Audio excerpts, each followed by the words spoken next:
I'm going to I'm going to call this meeting to order at 6 o'clock. Can everyone please rise for the Pledge of Allegiance?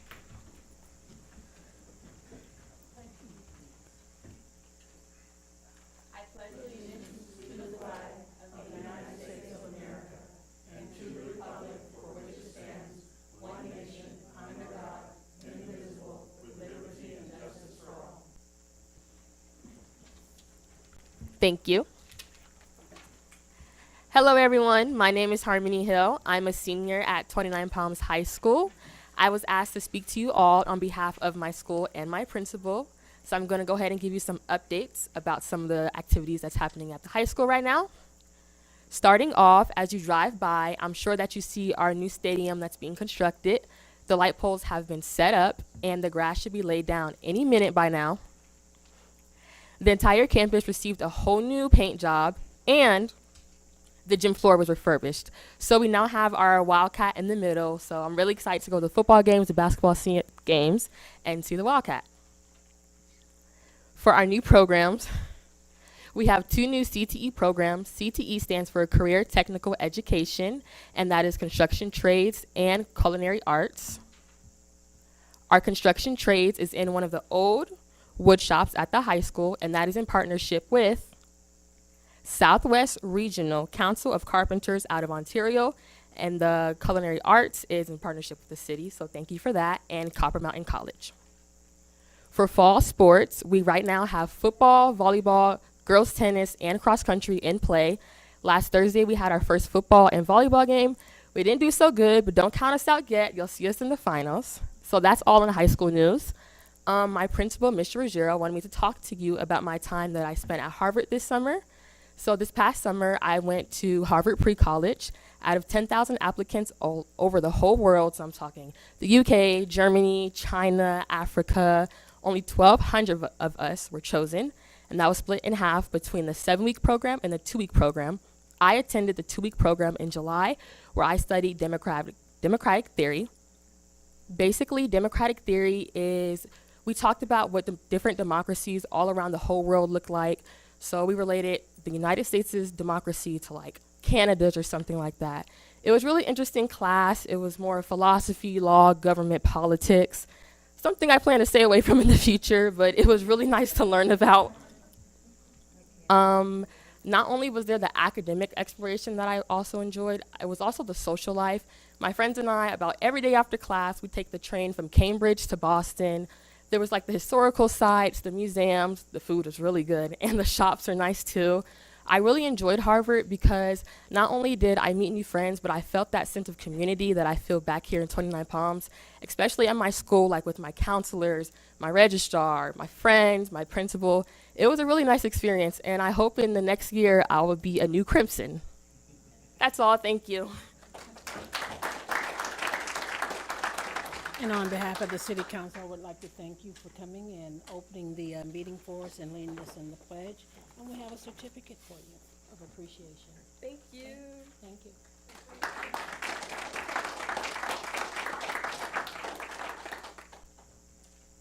Thank you. And now the invocation.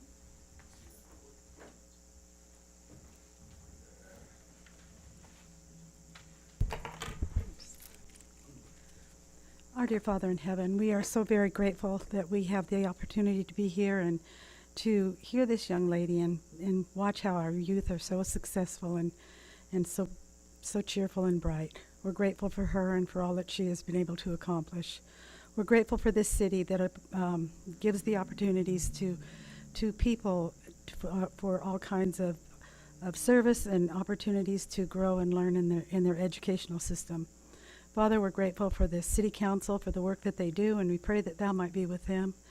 And we pray now that Thou watch over this group, that they will be able to solve the problems that come before them, and that the people here will be satisfied with their work. We love Thee, and we love Thy Son, and we're grateful for all that Thou hast done. And we say this humbly, in the name of Jesus Christ, amen. Amen. Thank you.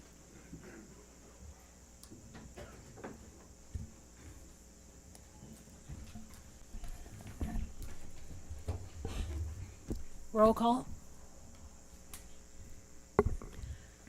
Councilmember Bildering, Here. Councilmember Klink, Here.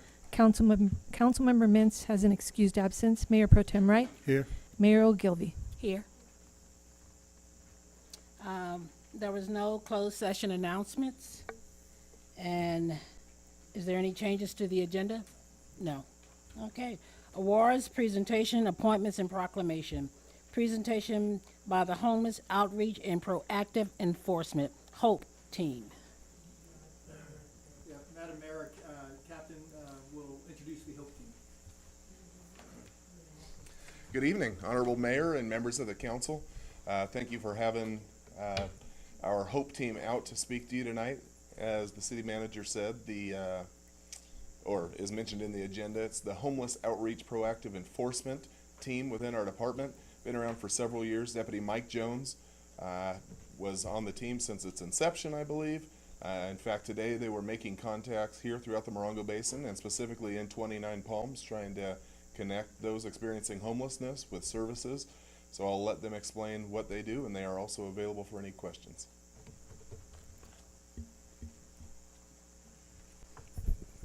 Thank you, Captain. Thank you, guys. Thank you for having us. So the HOPE team began in 2014. Sheriff McMahon at the time was trying to find a better way of dealing with quality of life issues for our communities. And we came up with this concept that kind of has taken across the nation of addressing homelessness through law enforcement, as a lot of calls for service are created because constituents concerned about homeless in the community typically go to law enforcement, not 211 or homeless providers. So we started in 2014 bringing resources basically to that homeless population. Our mission is to reduce the calls for service, the recidivism, and get people back into mainstream society and move beyond homelessness. We work with partners throughout the county, from behavioral health, veteran affairs, the nonprofit groups, through all the different resources that are out there to try to get folks connected with services. We also work with United Way and 211, having direct access to the coordinated entry system to move people beyond homeless with the HUD and state-funded programs. Obviously, over the past couple years, there's been a lot more state funding to address homelessness. We have access to some of those programs directly.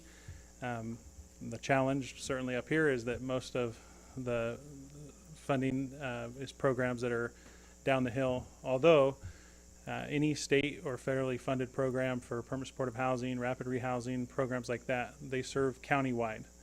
So a lot of people, just because it's not a brick and mortar building up here, they're able to serve throughout the community.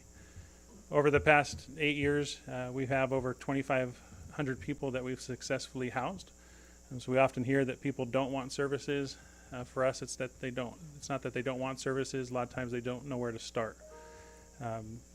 We're used to having somewhere to go and find that, and they often have challenges with behavioral health and things like that.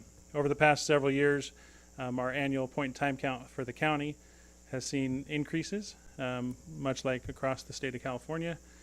And what we see in that is also an increase in mental health and drug and substance abuse.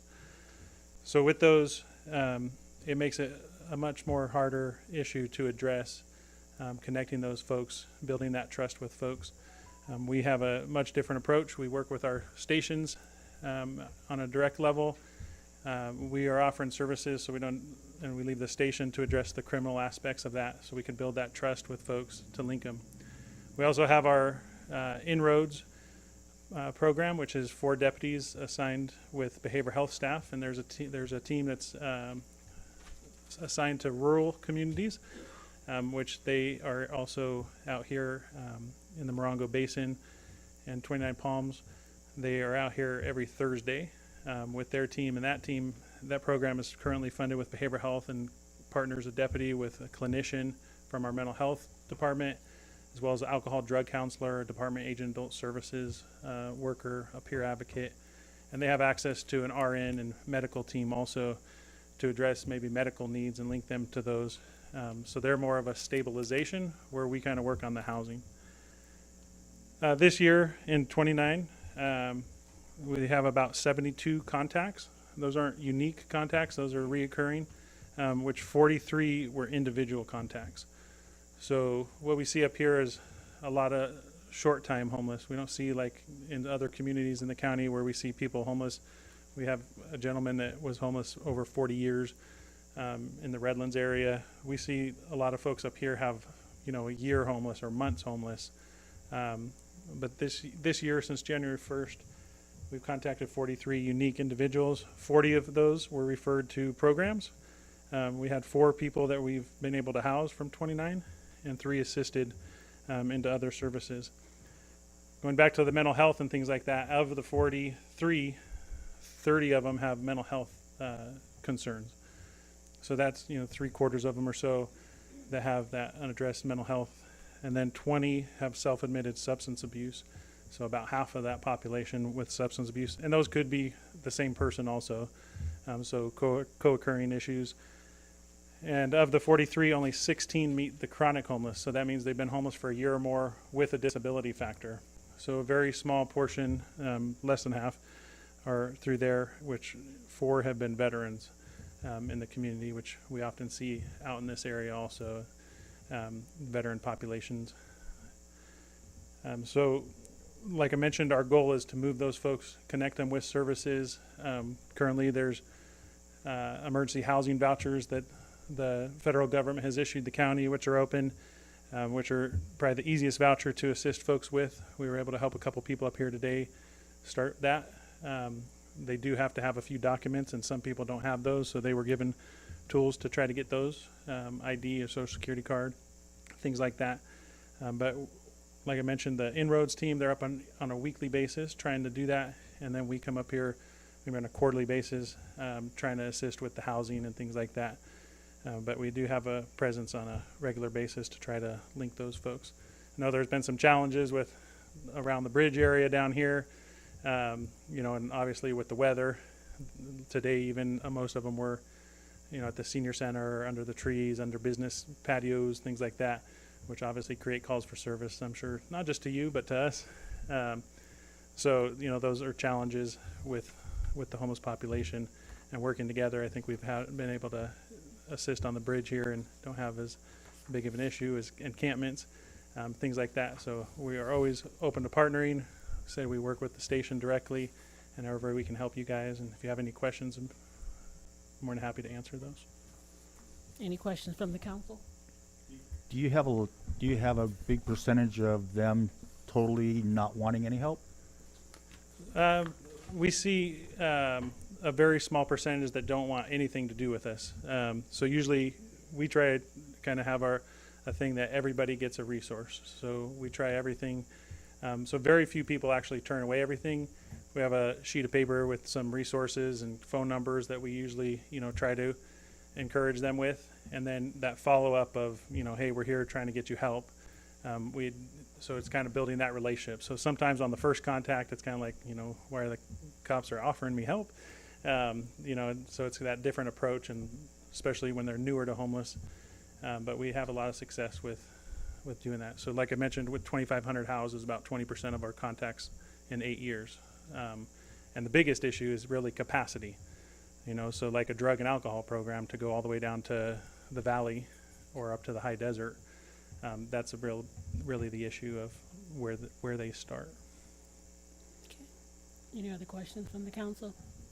Well, I just want to say, as a nurse, I like the idea of the partnership with mental health workers and the sheriff's department. So I think that's a really good, and it's going to be an effective course of action to help take care of this vulnerable population, because we do see them growing in our area, and I don't think that people make a choice for homelessness or mental illness per se. It's just a matter of outreach and reaching them at whatever level they're at. So I appreciate that. Thank you. Thank you.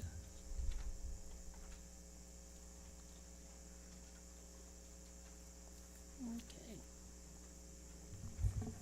Thanks, guys. Alrighty. Announcements. These proceedings may be viewed on demand of the City of Twentynine Palms website at www.twentyninepalms.org. You may also live stream this meeting by going to our website and clicking on the meeting agenda link. Council comments and reports and meetings attended. We'll start with Councilman Klink. Way over here. Thank you, Mayor. First want to say a happy birthday to all celebrating a birthday in the month of August. I have a lot of family members. I'm not going to go through them all, but happy birthday to them all. And just to remind you that no kids or animals left in the cars with windows up. You will definitely be in a lot of trouble. So please make sure you have a lot of water for everybody in the car if you go out. And have a safe rest of the hot summer. And hopefully it'll cool down soon. The mayor promises me it will. It will. Scout's honor. Councilman Bilderang. Thank you, Madam Mayor. I had no meetings this last couple of weeks, but I will wish all the kids starting back to school, hopefully you have a healthy and successful school year and enjoy it. Thank you, Madam Mayor. Yep. So we did all attend the pool groundbreaking, and I went to Theater 29's big reveal, but I wasn't able to stay because my son got a nosebleed, so I had to leave. He's good to go now, though. And then I also went to Kirk's birthday party at the senior center. He's a senior now. And I do want to wish everyone a happy birthday, celebrating in the month of August. Like Joel said, it's a lot of people, so I ain't going to do the name thing. But I do want to wish Steve here a happy early birthday. Tomorrow. His birthday's tomorrow. That sounds like a Yeah. Before he gets done, here we go. We got to sing happy birthday to these gentlemen here. Ready? Happy birthday to you two. Happy birthday to you two. Happy birthday, dear Stephen Mack. Happy birthday to you and many more. Yeah, thank you. Yeah. And exactly 10 years apart, too. I failed. I forgot the cake. Yeah. Brothers. Yeah, I'm older. Oh, Yeah. yes. Plus 10 more. And I do want to remind everyone about the farmers market. Continue to visit the farmers market, and also to let everyone know, in case you don't know, that the drive-in is open. So go to the drive-in, go see a movie.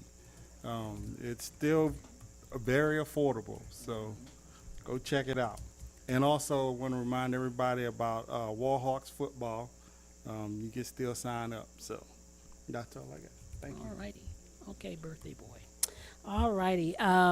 As Mayor Pro Tem Wright stated, I attended the pool groundbreaking ceremony, and I'm just really thrilled about that, and we'll be happy when it's completed, and I'm sure all the residents of the city will be happy when it's completed. Also, Mac and I attended a little session with Congressman Obernolte here, and had a really good and discussion with him, and spoke about possible monies for our sewer treatment plant. So it was really, really, let's see, eventful. That's the word I'll look for. It's eventful. And then just a reminder of the school year, and watch your speed when you're going through the school zones. You know, the children may not be watching. They may be so excited. So we have to keep an extra eye out for them and watch them so that they do not get harmed. And that is pretty much it. All right. Consent calendar. All matters listed under the consent calendar are to be considered routine by the city council and will be enacted upon by one motion in the form listed. Any item may be removed from the consent calendar and considered separately by the city council. The public will be given an opportunity to comment on consent calendar items prior to the city council action. Is there anyone that would, from the council, that would like to pull an item from the consent calendar? Mayor, I have two speaker forms for people that will speak if an item is removed, which would be number 11. But I don't know if they want to remove them or not. Okay. So nothing from the council? Then nothing is going to be removed? Ms. Flanagan, do you want to speak on item 11? I just want to say I approve of the USGS study, that it's really important to know what you're putting your system on. And so, yay. Thank you. You have Jeffrey Johnson as well. Okay. Jeffrey Johnson?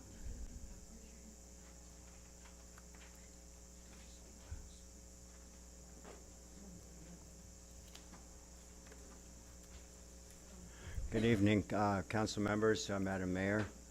I approve of the USGS study as well. I'm a lifetime plumbing contractor and septic tank expert. I just have a few things to say about this item. I walk up the Chocolate Drop most mornings, and as I looked out over our city this morning, I imagined the immense and continuous plume of water which flows downward below every home.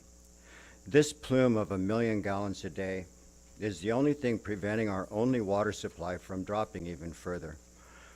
In this report from last year, written by Ray Colas, points out that the precipitation we get provides negligible infiltration in the thick alluvial deposit areas. This makes it more clear that our drain fields contribute the majority of water to our groundwater table. So in order to understand the role of our drain fields play in protecting our most valuable resource, the USGS study of our few aquifers is the right approach. The idea that the city would want to sequester our wastewater in one location, causing this very plume of water, which has been replenishing our groundwater, to dry up, is extremely troubling. Mr. Colas has pointed out that the wastewater which the city sewer system proposes to collect would be very difficult to reintroduce into our water system, as it contains salts and nutrients which are hard to remove. The headline article in last week's Desert Trail suggests a hope that with the big influx of money, the homeowners may not have to pay for their hookups to the sewer. This hope is very questionable. Interestingly, the projected cost of the system has been cut by more than half to $70 million from the 2014 estimate of over around $200 million. There are many more aspects of this project which should be shared and aired in a public forum. I was heartened to read in the end of this article that this council is open to educating the public on this issue. Perhaps while we wait for the USGS report, we might develop a better plan to secure our city's only hope for the future. That is our only water source, the aquifer below our feet. Mr. Colas' report has outlined the 4 phases of the USGS study, while explaining that phase 1 has begun while the next 3 phases have been held up by the COVID outbreak. The report goes on to explain that the COVID outbreak has also been the reason that public participation and outreach has been held up. I would expect that an outreach program will be started up very soon. Someone said it is only a matter of time before the septic systems ruin our water. On the other hand, if the sewer system is installed, it's only a matter of time before we run out of water. Thank you. Thank you. Anyone else from the public? Okay.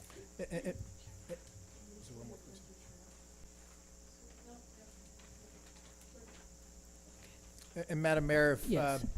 I just may make a comment on that item number 11, the USGS study, just to correct the record if Ms. Viescas could put it in the minutes. The contribution from the water district as proposed in the staff report was $104,757, and actually it's only $100,000. So I just wanted to correct that for the record. Thank you. I bring it back to the council. I move the consent calendar. Second. Roll call. Councilmember Klink, Aye. Councilmember Bildering, Aye. Mayor Pro Tem Wright, Aye. Mayor Ogilvy. Aye. Approved 401. Okay. So now we're on to public hearing, none, discussion and potential action items. Yeah. T-bid. Yeah, thank you, Madam Mayor, members of the council. Just to pull this item up here real quick.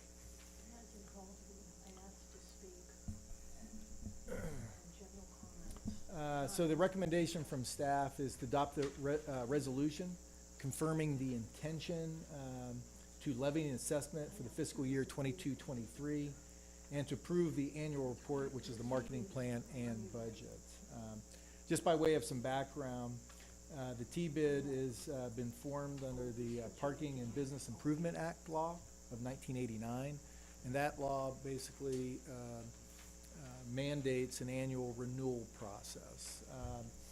There is an alternative to that, which is the 94 law that can go in blocks of 5-year and 10-year, but we currently are under the 89 law.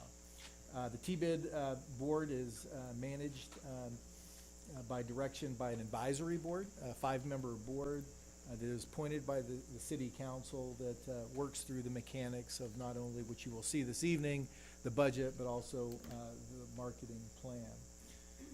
The assessment, and it's a fee, not a tax, it's a fee. It's a voluntary assessment by those who collect it, which are the hoteliers and the VHR. So it's a 1.5% on the room rate. It's collected about $285,000 per year, and they currently hold about $180,000 in reserve. So it's been very successful up to this point, and I'm sure will be continually be successful. We have Brianne here this evening. Let me make a. I always kid with her because I'm always going to butcher her name. Dustant. Dusast. Her maiden name is Thomas, you know, and I think that's a lot easier. But anyway, she will be coming up to give the presentation, the background of the marketing plan.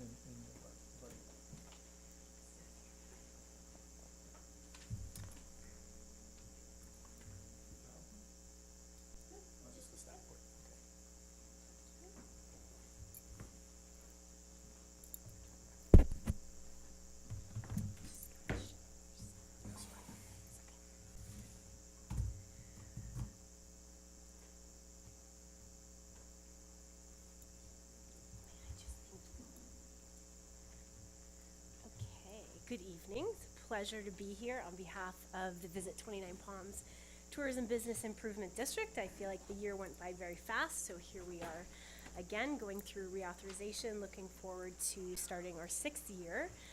So I'd love to take you through our annual report and share with you some highlights of our accomplishments and our results so far this fiscal year. So as Frank's already done a quick overview in terms of when we were formed, how we were funded, excuse me. In addition to promoting tourism for the city, we also run the daily operations of the 29 Palms Visitor Center. So I'll just take you through here. So as we look at the Visit 29 Palms T-bid district, that is made up of over 600 hotel rooms, over 175 RV spaces, and at this point, over 330 permitted short-term vacation rentals. So that's really the area where we saw change. There's not been any change over the last year in terms of hotel or RV inventory. We started the year with 181 short-term vacation rentals, so that's been a pretty significant jump for us. So, I mean, we are really here to increase awareness and promote tourism to this great city. We're here to support and drive overnight room demand for our lodging partners. Other strategic goals this year were centered around supporting the return of signature events and also beginning to do some outreach to bring new events into the city. When it comes to targeted marketing, we sort of break this down into different categories of what we're looking to strengthen, grow, build, develop. A lot of our efforts are still focused on in-state drive markets, so that's the big cities, of course, in California. We continue to grow the out-of-state drive markets in Arizona and Nevada, and are always looking to build and develop either or both the short-haul domestic markets and international. So essentially our work is to create creative tourism marketing programs that drive tourism to the city. All of this is tied in and centered around our 5 destination pillars, which you see here. So that's outdoor recreation, arts, culture, history, health and wellness, culinary, and stargazing and astronomy. Excuse me. So we execute a variety of different types of marketing programs that you'll see me sort of highlight in just a moment. But we still look at our tourism website as our most powerful marketing tool. So we put a lot of energy into keeping that site updated and maintained, and put a lot of support via other marketing programs to help drive traffic there. So it's really encouraging to see that continued growth. So in terms of total number of site users, that's up 24%. We've seen a 20% increase in total number of page views and a 7.5% increase in outbound lodging link clicks. So that's a key metric for us to track. So that's how many people are coming to that visit29.org site and then leaving and going directly to our lodging partners, Book Direct. So. Search engine marketing is a big program for us. We saw a 64% increase in impressions and huge growth in that click-through rate, which is great. So another type of program we do through Google is digital display. Again, a pretty significant increase in impressions there. As we know, Google has a very powerful set of tools, and so we're using them to the best of our ability there. We have put a lot of extra work into social media in this last year, really using the Visit 29 channels to do that sort of visual storytelling and give people a sense of what the experience is like to be here. So as you see in the numbers there, a nice increase in the organic and paid reach. And I think notably, we've had over 45,000 total views of various video content on our YouTube channel. So that's been a really exciting platform to grow this year. So if you're not already following our YouTube channel, please go do so. For the first time ever, we did an internet radio campaign this year. So we worked with iHeartRadio. You're seeing the creative of what the digital banner looked like. That was accompanied by a 30-second audio spot. So that was a nice new type of program for us to layer in this year. We invest a lot in digital billboards, so that gives us a pretty powerful reach. We're up to 1.7 million digital impressions in the Southern California market. So that includes the Palm Springs International Airport, Ontario International Airport, and a couple different campaigns down on the I-10. We don't do a lot of in print, but we earned a really great spot in Visit California's road trip guides this year. That was a really exciting thing to discover. So of the 8 incredible drives that they feature in this publication that has over 1 million copies distributed, there's a pretty fantastic desert road trip itinerary, and it spotlights a couple of the 29 Palms businesses. So that was very exciting. And following the official opening of Project Phoenix, we opted for a double-page spread in Joshua Tree Voice, which is a new publication, again, to just build awareness and help celebrate that grand opening. So we put a lot of energy into supporting the return of events starting last fall. So I don't think there was any large event that's happened in the last year that we did not sponsor. I think that support has really helped drive that overnight room demand for us, particularly in the fall season. Notable events was supporting the Desert Institute and their return. So we were a big sponsor of their fall season. as well as supporting the party at the plaza to make sure that that grand opening event was a full day, sunrise to sunset kind of celebration.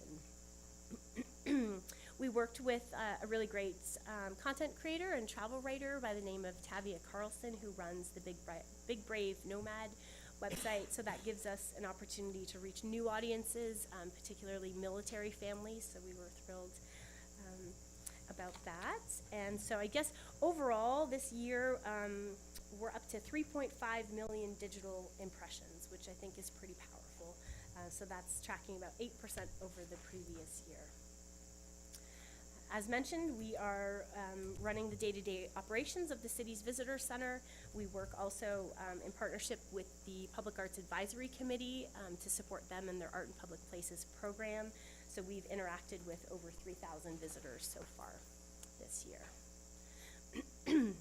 So when we look at our TBID revenue results, it's interesting to sort of scale back and get a sense of where we were at pre-pandemic, what that drop really looked like for our destination, and where we've gone from there.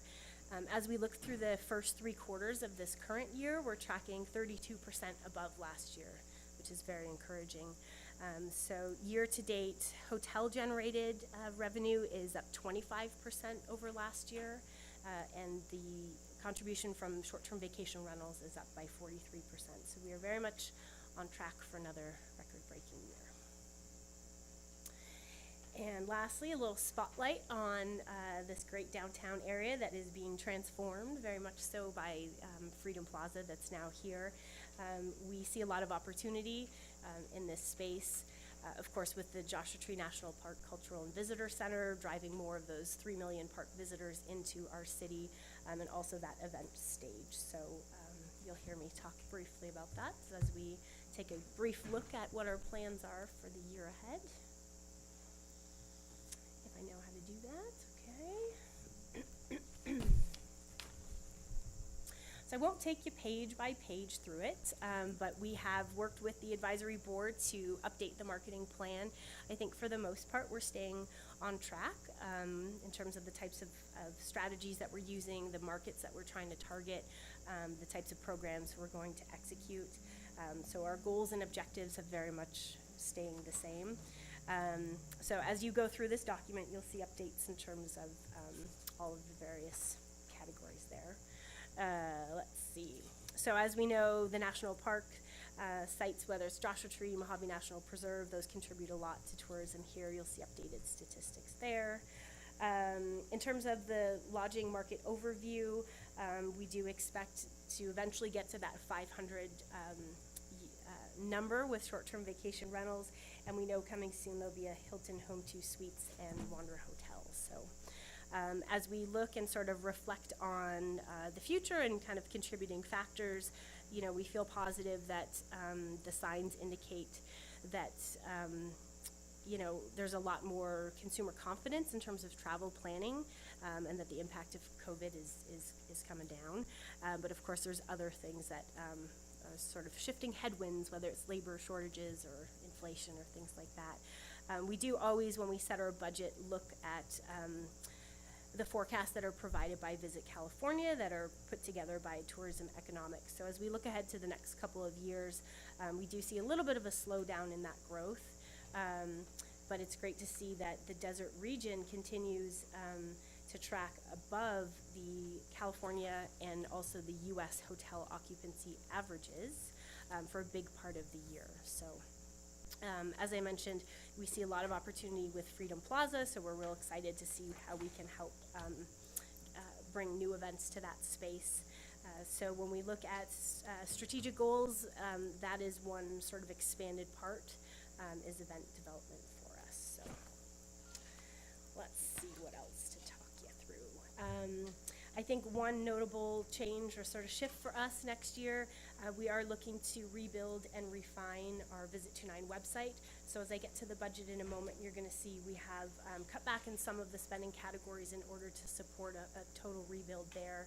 I think our site was custom built for us back in 2017, and it checked all the boxes for us then, but it's time for us to refresh that, and we're real excited to move into a more video sort of focused template to make it a more interactive and visually inspiring experience. So, so we are conservative in our budgeting, our forecast for next year. So we've set our budget to $285,000. So that's pretty well flat to last year. We do feel that we have returned to our traditional sort of seasonal patterns when you look at tourism throughout the year. So again, in order to accommodate the rebuild of that site, we've cut back a little bit in video production and event sponsorship. It's obviously important to us to start with a balanced budget. Of course, as event proposals are developed and finalized, you know, we have miscellaneous and contingency and other categories to pull from, and we typically do a mid-year budget review as well to see where we're at and can sort of shift from there. So,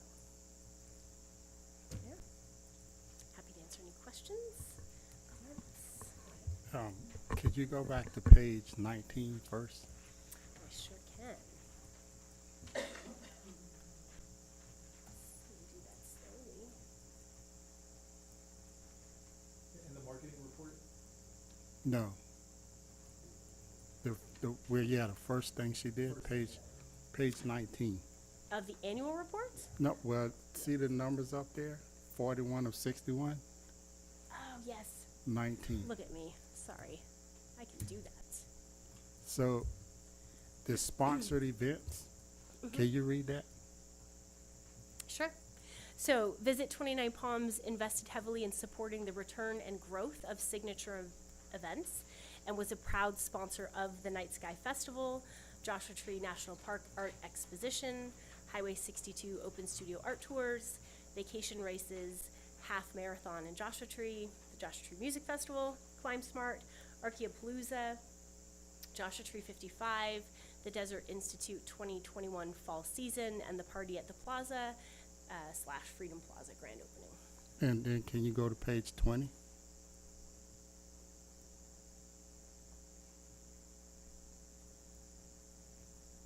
Yeah.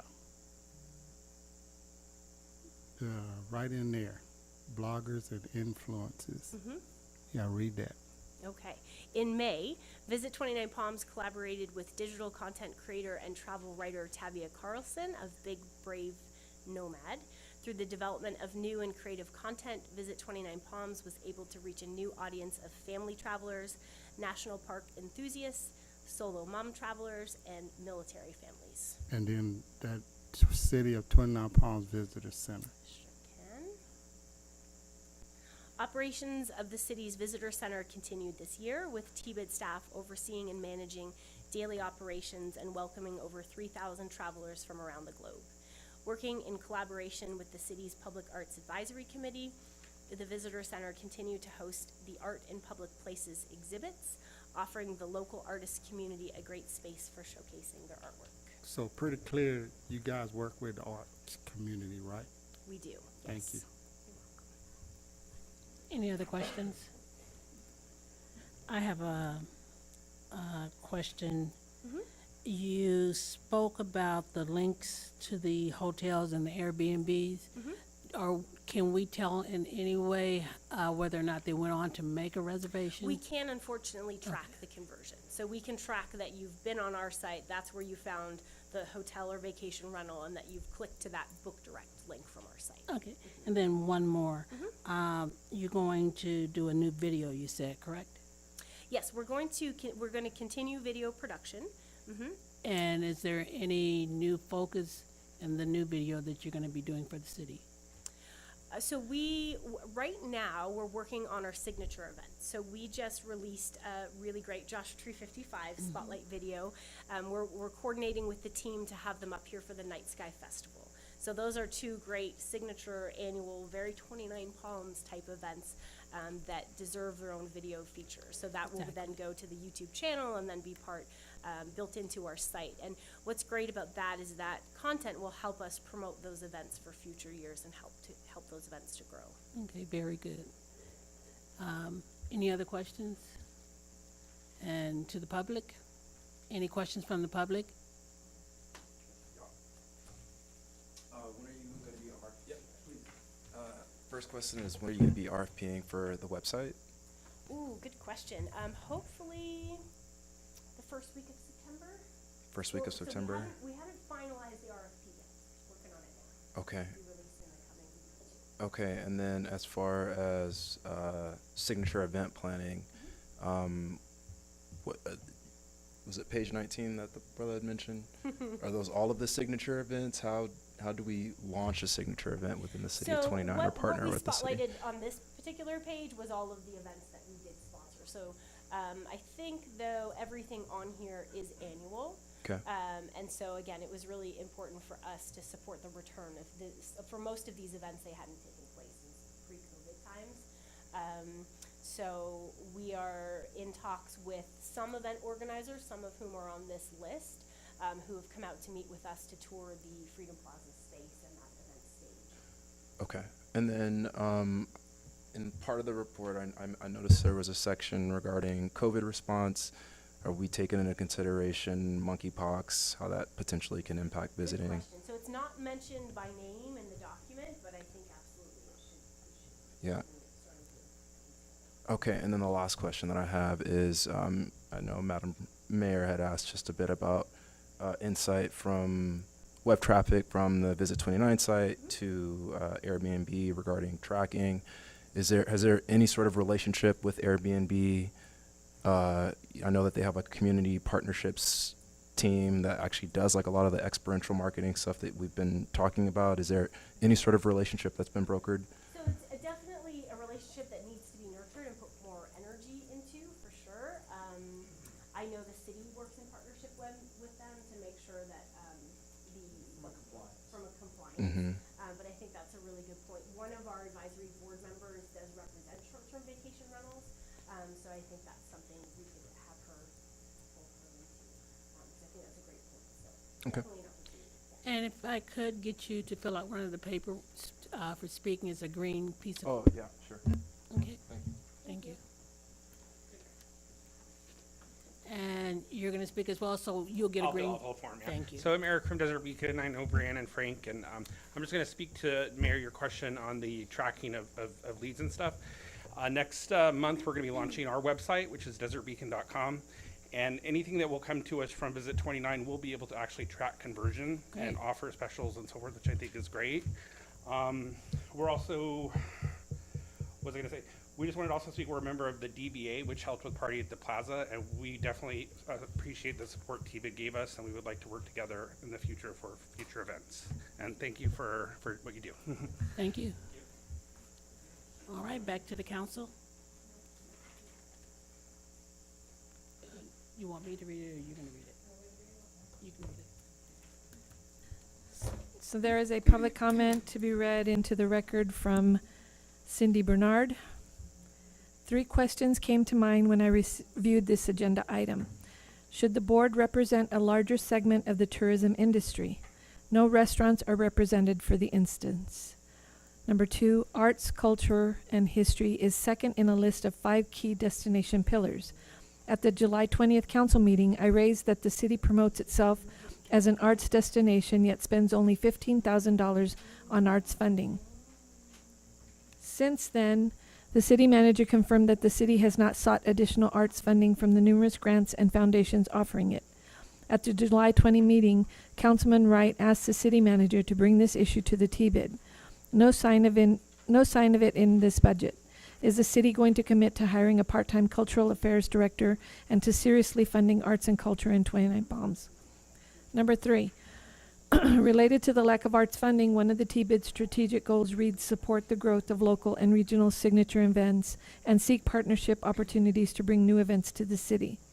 This growth in signature events is mentioned repeatedly in the report, including on page 10. The special projects category of the TBID's 2022-23 marketing budget holds funds that will be used towards establishing new events in the city to help drive tourism. Yet review of the budget shows a 66% reduction in the special projects category from $30,000 in 2021-2022 to $10,000 in 2022-23. How can new signature events be conceptualized and grown with such a small budget? I'm looking forward to hearing council address my concerns.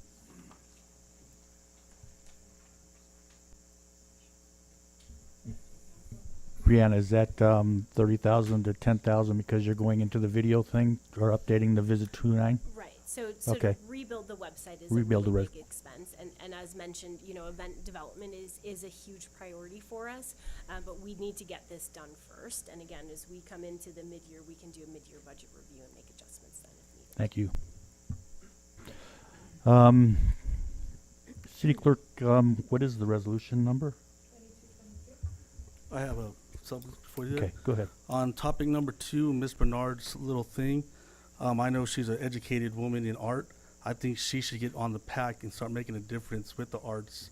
Use her experience and education and her drive to help the pack. They need members. I think she'd be very valuable to them. And I know she wants to do something. I think she should be part of the solution. So if you hear me, Cindy, please apply. Do your thing. And with that, I'll make a motion that we adopt resolution number 2223, confirm the intention to levy an assessment for fiscal year 2022-23 and approve the annual report, marketing plan, and budget. Second. Please note that also in the resolution, it's asking for us to schedule the public hearing, which will be on September 25th.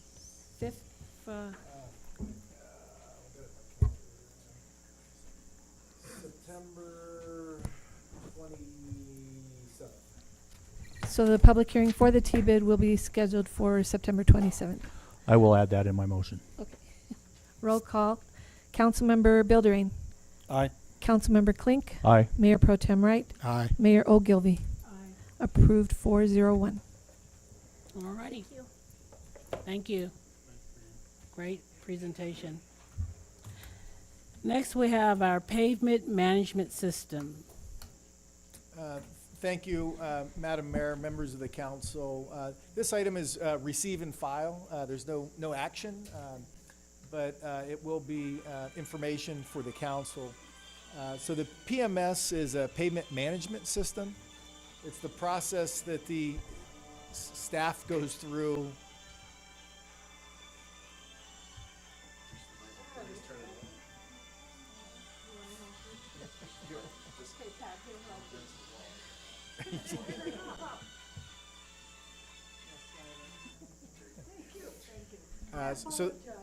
So the PMS is the pavement management system. It's the process that we go about on prioritizing the roads for repair, going from worst road to best road, and that's where staff utilizes this document to prioritize. So we have Mr. Ken Bailey here this evening to kind of go through the update on the pavement management system. Awesome. Thank you, sir. Good evening, Mayor, members of the council. As Frank said, I'll be going over the pavement management system. So items we'll cover will be what a pavement management system is, why it's required, an overview of our PMS that we have here in the city, some recent roadway improvement projects that were completed, and then also this fiscal year's improvement locations.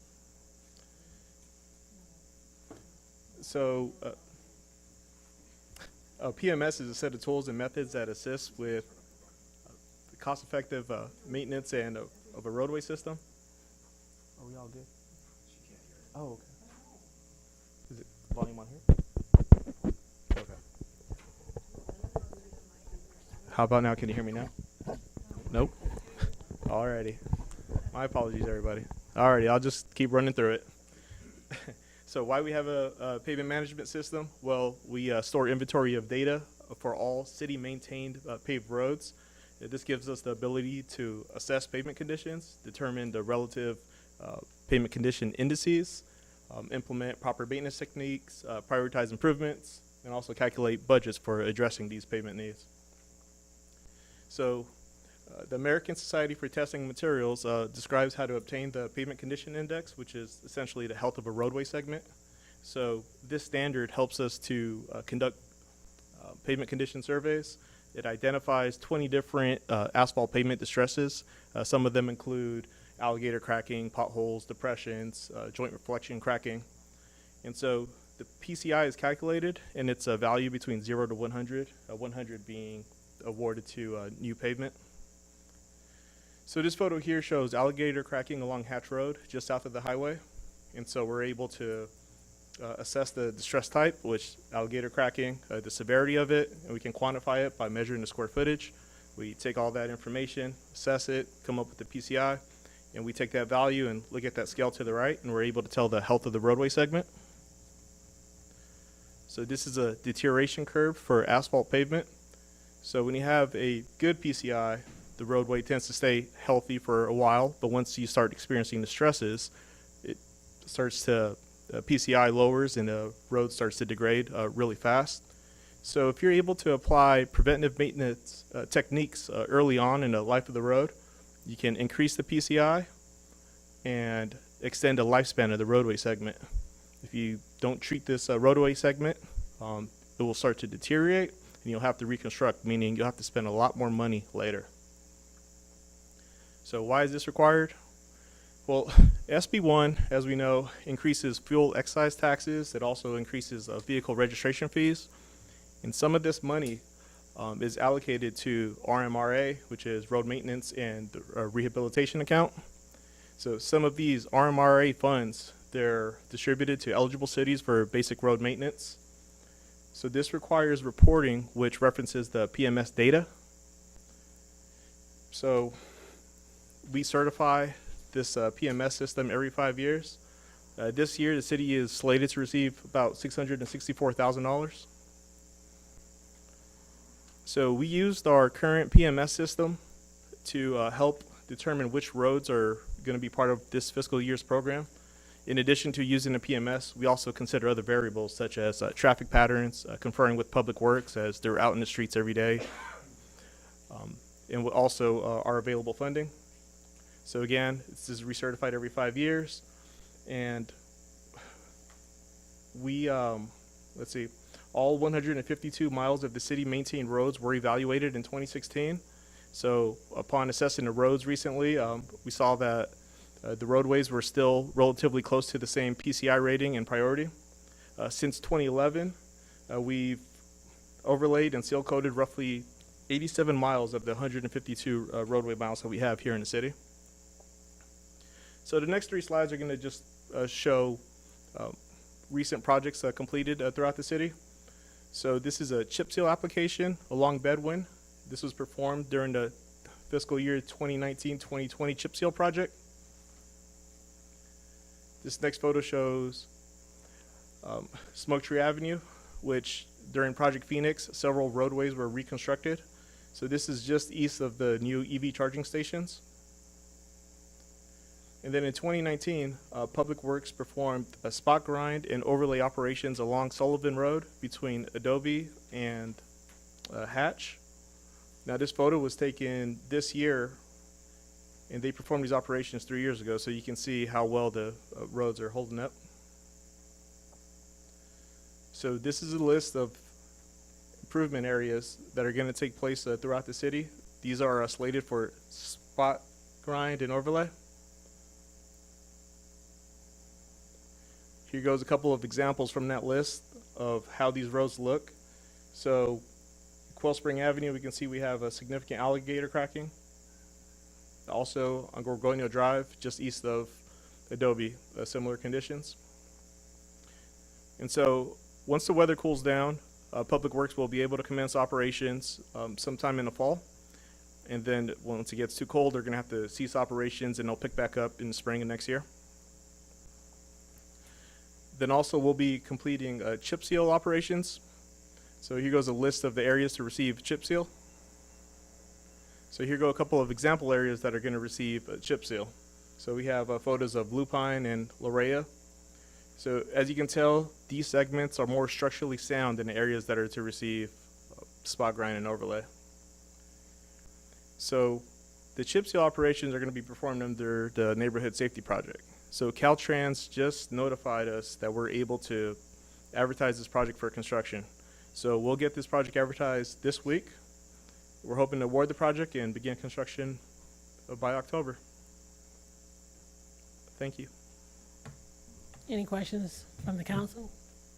I just want to say this is one of my favorite departments of the city. I like watching, and even when I was just a private citizen, I would watch the road repair go on and see the big difference, the big transformation that would occur after our people, refurbish the streets. I mean, it's just amazing. And not only that, but the fact of it's done in-house. It is done by people in the Public Works Department. It makes it even that much better. So,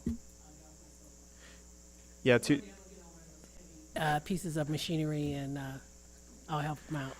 that's the guy you need to talk to right there. I know. Yeah, and I've worked for a number of cities, and that's one thing I always tell Craig is he has a really unique department. I haven't met Yes. another group of guys like his team that No. go out there and do wonderful things. Like you saw the photo on Sullivan Road. Yeah, so I'm Yes. looking forward to all these areas that we're going to address.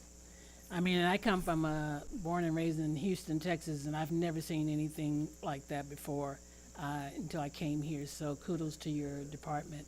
Okay, off the soapbox. Any questions from the public? Madam Mayor? Yes. If I may, and I know this young lady in the front, I was going to, I'll explain your issue. Yeah, so do you want me to tell the issue? Oh, okay.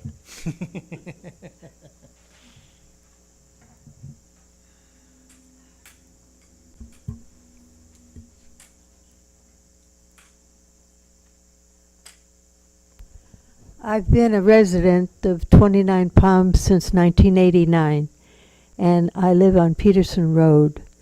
And every time it rains hard, I get stuck in my house and I have to get help to get out. And I'm 88 years old. If I have a heart attack or a fire, there's no way anybody can get up that road. We had a gentleman at one time that had a tractor and helped us with the road. And then lately, once in a while, this fellow up the street, but he had a tumor on his head and had an operation, so he can't do the road anymore.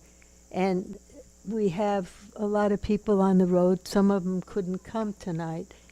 And this other lady and myself were the only people that could. And it's hard for us to get out when they have a heavy rain. And we're not asking anybody to gravel the road or pave it, but when they use equipment on 29 Palms Highway, maybe they could check our road, and if it's blocked up where we can't even get out of our gate or our house in an emergency, I'm disabled and there's a couple of other people that are older that would have the same problem.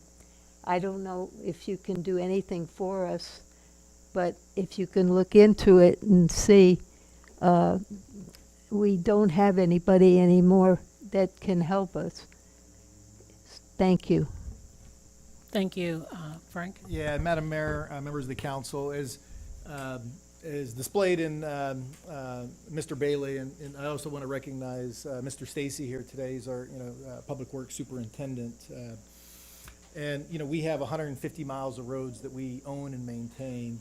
Several miles of roads, unfortunately, are not city roads, or not maintained, and that is the circumstance there. As mentioned, I think, and I know I was talking to Councilmember Bilderain earlier about this, in many of these private roads, the neighbors come together and find a service to grade and what have you. But yeah, those 50 roads that are not part of our system, we don't have that responsibility to maintain. One time, I don't remember where I was, but I heard that the county would do something sometimes.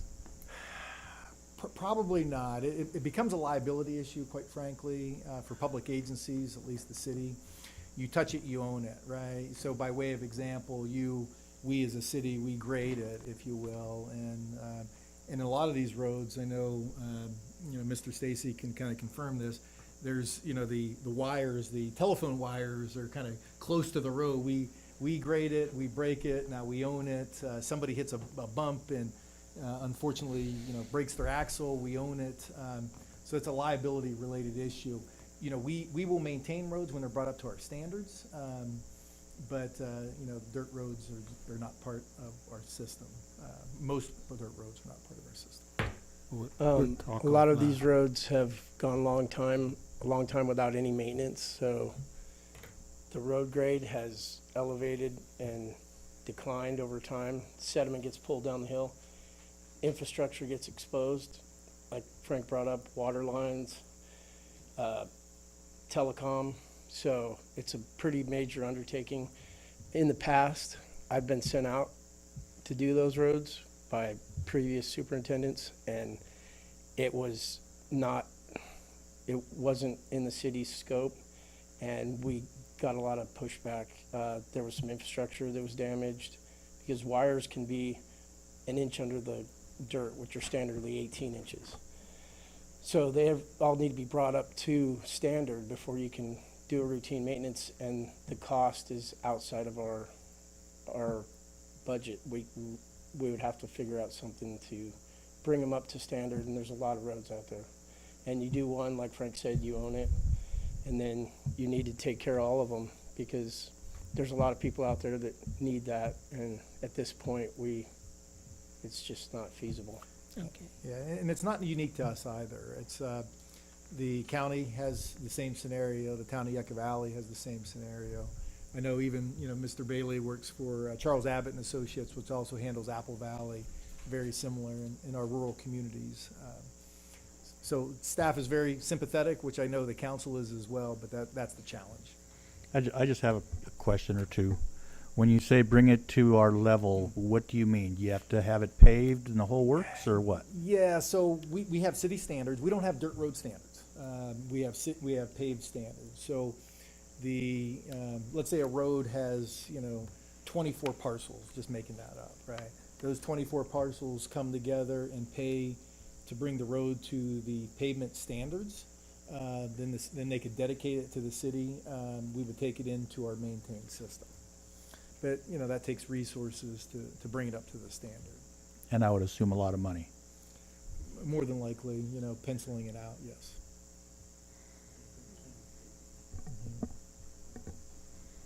Would it just to I don't know, it just seems like we could maybe take so many of those dirt roads a year or one a year and us bring it to standard and take it over. Can you do that, or do you have to have the okay of all the people that own the land? You can, as far as we'd have to work with legal counsel on that because we don't own those roads, right? Right. So those are private roads. The owners would have to dedicate their half width. Then there's a big thing too, quite frankly, and you would need all the property owners.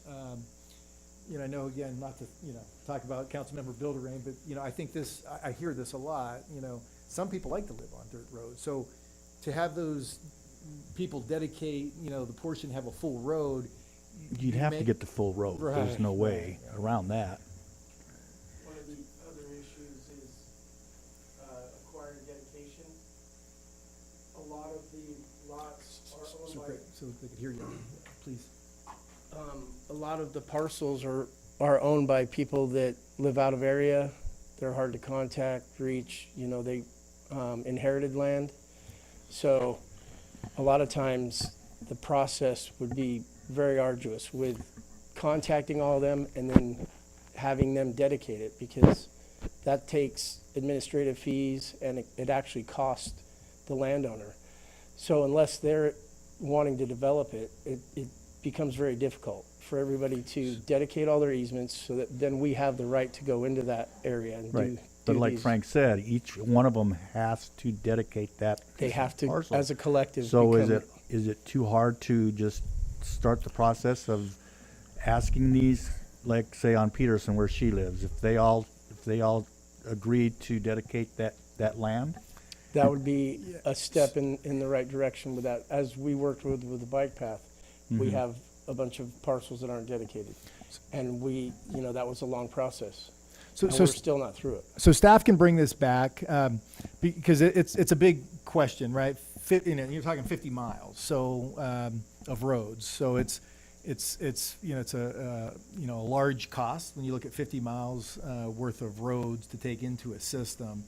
And then, so I think it's worthy of a conversation, but I think, hearing, if the council so chooses anyway, but just understand the complexity of it and the cost associated with it. This pavement management alone, when you look at the 5 miles worth of, the 5 years, and in theory, every 5 years, you start over, right? So Road A, and in 5 years, we got Road Z, and we've applied maintenance to all those roads. We didn't complete, because of a financial perspective, we didn't complete all the roads in the 5 years. So adding more roads into the system without a revenue source on it will exacerbate the issue. And again, very sympathetic to the issue. Staff isn't saying that that's not an issue, but that will compound it, without funding. So I think we also need to definitely consider the legal aspects of it. Yeah, because we have to own it, and these are all private dirt roads. So we would have to own it and have liability protection before we touch it. I think just having, just to go out and like on Peterson, there's a problem there. Just to go out and send a letter to all the owners saying, hey, someone has come to the city and asked if paving the road would be what the city would like, and then just to give them the example of what they have to do if they want to give the land to the city. And just one person says no, then the deal's off. But I think it's good to at least find out.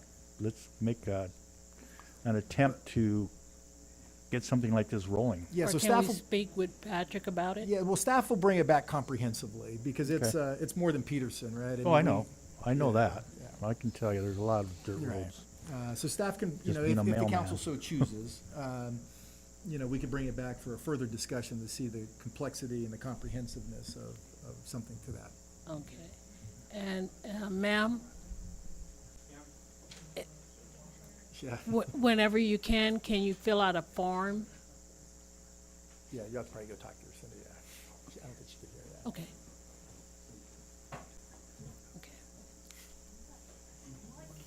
Yeah, so staff just wanted to bring you the PMS. Obviously, it kind of morphed into something else tonight, but all part of paving. So then we want to make a motion to. Yeah, there's no action. bring- It was information only. Okay.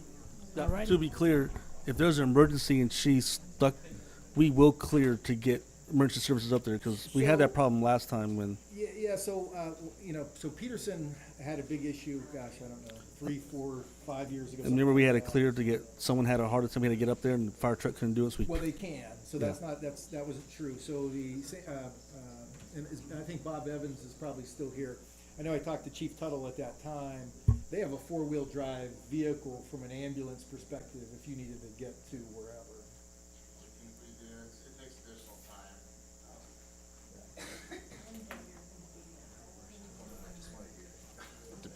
Depending on where the call's at, it may take us some additional time to get a 4-wheel drive ambulance there. If they're not off the hill, transferring to, local area hospitals, et cetera, or tied up on another call.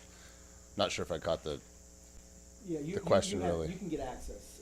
The Yeah. issue was getting access to, they're in a flood situation in a bad dirt road, mud, and et cetera. We'll get there, one way or the other. It Okay. may take some time, but, the desert swallows up our fire engines when it's dry, so, let alone when it's wet. It's a difficult topography to navigate sometimes. Okay, thank you. All righty. So, information only. Then next, we're going to move on to housing transition support.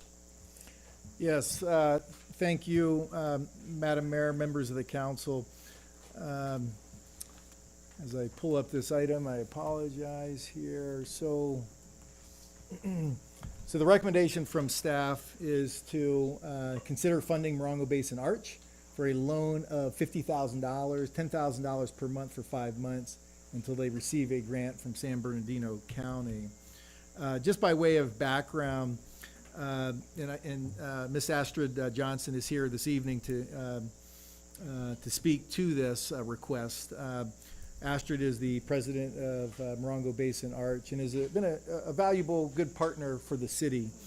So during the budget timeframe, With the increased revenues from TOT, from vacation home rentals, council was able to allocate $100,000, hearing about the challenges that people are having with housing and the current housing challenge that we're in. In conversations with Astrid, Ms. Johnson, this was low-hanging fruit because there's an immediate need now, and she could speak more to that. And so staff is bringing that forward for council consideration. But it is a loan and it would be paid back, so we would still have $100,000. And so separate from Ms. Johnson kind of making the request, maybe a couple council members can come together and work with myself on trying to create some other programs from this $100,000 that can kind of work through this challenge that we're currently having. So Astrid, if you please. Anna O'Hare, 29 Palms. Just a reminder to all of you that previously, I believe it was when Noel Perdue was city working with the head of Public Works. We had a presentation regarding these paving issues. The city engineer who works out of Apple Valley, or used to, I don't know if it's the same person now, he worked out of Apple Valley and 29 Palms. He came over and they presented 3 different types of paving. Can we save And the this cost- to the end? Pardon? Can we save what you have to say until the end where the public gets an opportunity to speak? I can't hear good, I'm sorry. This is about housing. They're not talking about roads anymore. Okay, but I wanted to talk about roads and I didn't get recognized. So I'm sorry, I have to go back to it. The city engineer presented 3 different types of paving. He talked about the cost per cubic yard or cubic foot on each type. At that time, it was phenomenal. It is more phenomenal now. So I understand people's issues on roads, but I think we need to have another presentation by the city engineer at a special session another time to present the cost issues. Now I know Craig, who's the head of Public Works, realizes cost issues. I will bring up one thing that sounds really crude and tacky. If you live by your own choice off of a paved road, the reality is you're going to get stuck in the sand. The fire department is going to have a miserable time. The ambulances, all of that. So I feel bad for everybody, but I hate to say it, but it does come down to, in some degree, to a money issue, to our tax issues, what we spend our money on. So thank you for listening to me, but please get the city engineer in here to represent the same old stuff with the new inflationary costs of paving. Thank you. Thank you. Astrid?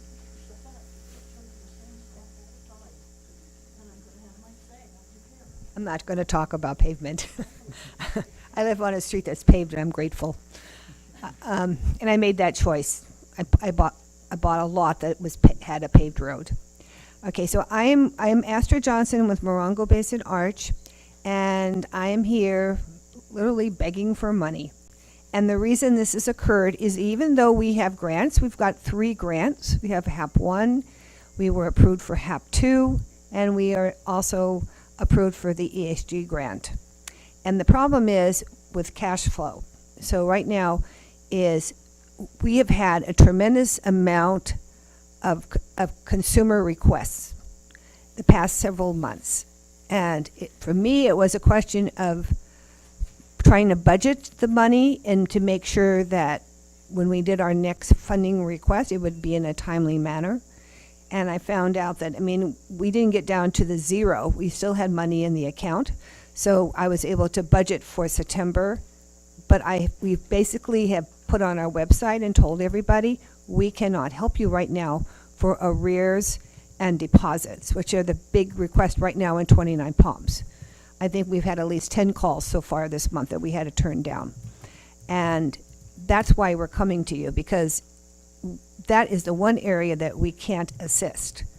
Now, we do still have our homes, of course, and we've got beds. We can put people in emergency sheltering. We have homes in 29. We just have an opening again now in our Joshua Tree duplex for a family, and we have some spaces left in the housing program that we have in Yucca Valley. So we can assist individuals for emergency housing, but we're talking about the cases for arrears, so we don't have people that are on the street. We can step in and pay for their arrears and try to prevent an eviction. That's what we get calls for. We also can do rapid rehousing. Rapid rehousing is when we step in and we pay somebody's deposit. Sometimes the first month's rent. We look at their income and we make sure that they can continue to pay because we don't subsidize. Okay, we're not equipped to do that. We don't have the funds for that. So we have to make sure that the person we're assisting has indicated to us that they have enough funds to make the normal rent payment. They just needed an assistance to get started. And so that's basically where this money is going to go. It's going to go that. Then we have a call center, which is the Joshua Tree Fire Station. We have a clerk there that is actually paid for by the county. She's a WEX worker. But we do have a certain amount of, utility bills to pay for that place and things like that. So the funding I'm asking for is to cover 29 Palms calls for arrears and deposits, and if needed, some assistance to keep running that call center. I've made that same request, by the way, to Yucca Valley, because I realize we're going to be handling 29, but 29 Palms has most of the calls right now, to be honest with you. But Yucca Valley said they're going to help us as well, but they're going to focus on Yucca Valley, especially maintaining the emergency housing program there. Okay. I've also reached out to some other community organizations asking for a donation. So I figured we help the whole community out. We impact everybody, right? We're covering arrears and deposits throughout the Morongo Basin. We are still doing, I know they mentioned the emergency housing vouchers. We're still placing people in homes with the vouchers, although it's really difficult because it's hard to find the housing, but we're really trying. And as well as housing people literally off the street, trying to get them housed if we can. We get a lot of referrals back from probation, and they're for people that are homeless right here in our area, or they're from the Crisis Walk-in Center too. So if you have any questions about Arch, we have a website, morongobasinarch.org. We've been in existence since 2008. It was started with Wayne Hamilton, who is still with us as a caseworker. And then we kind of got revamped in 2017, where we discovered that there was some problems with the way the board had shifted and changed. So we got that corrected. So we're in good standing with the county, with the federal government as well as the state. Do you have any questions on my request? Any questions from the council? Okay, so the money is coming. I made a request for $48,000. We still have more money in that HAP1 account. The HAP2 money, I was told that the Board of Supervisors is going to be voting on HAP2 grants in early September. So it takes, as you all know now by the county, how the county works, right? It can take 30, 45, it could take 2 months to see something. I know with our HAP1 grant, we were approved in January, but we never saw the money until July. 6 months. Even though, and we were supposed to, the same thing with our ESG. We were funded in February, but we didn't start anything until April.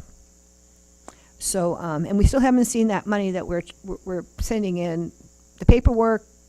Nobody has seen the ESG money yet coming in. So it's not just us, it's the other nonprofits who were with us in this consortium with it. So some of you are shaking your head. You understand how the county works, right? You get it when you get it. Okay, so I appreciate your patience and your support.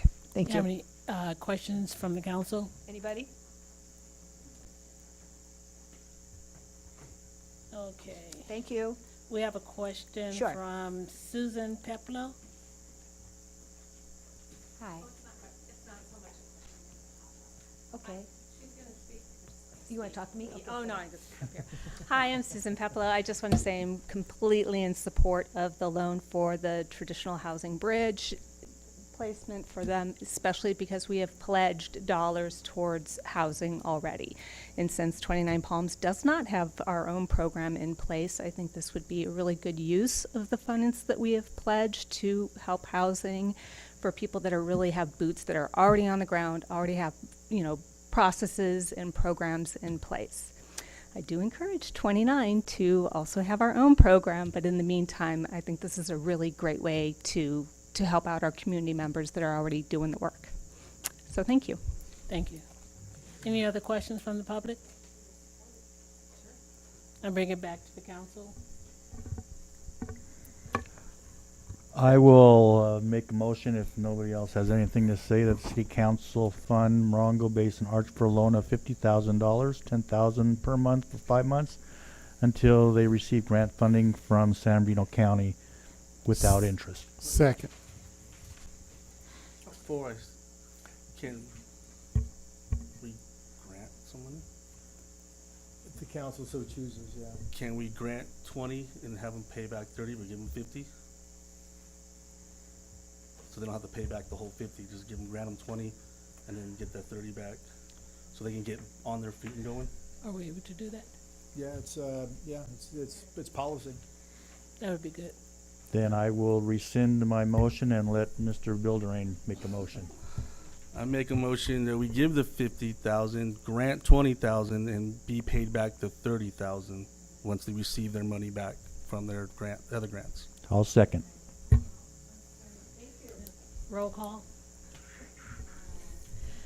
Councilmember Klink, Aye. Councilmember Bilderain, Aye. Mayor Pro Tem Wright, Aye. Mayor Ogilvy. Aye. Approved 401. And on that topic too, as Ms. Peplo said, we don't have any program internally, and if any of the council would, maybe 2 members would like to work with me on trying to I'll kind be of one create of them. something. I'll work with you. Anybody else? Steve? Okay. Please, thank you. Okay. Next item. Next item is the city manager's contract amendment. Well, thank you, Madam Mayor, members of the council. So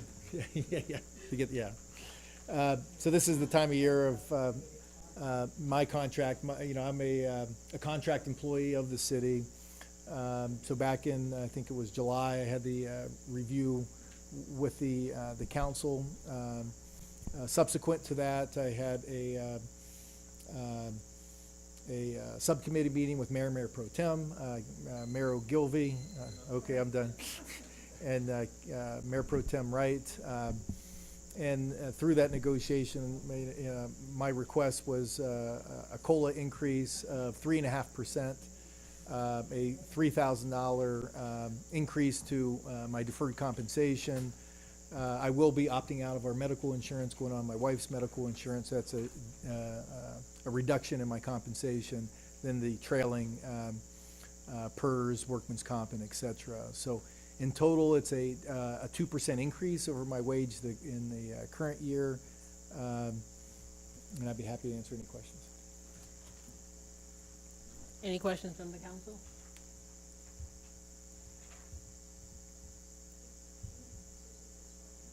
I'm sorry.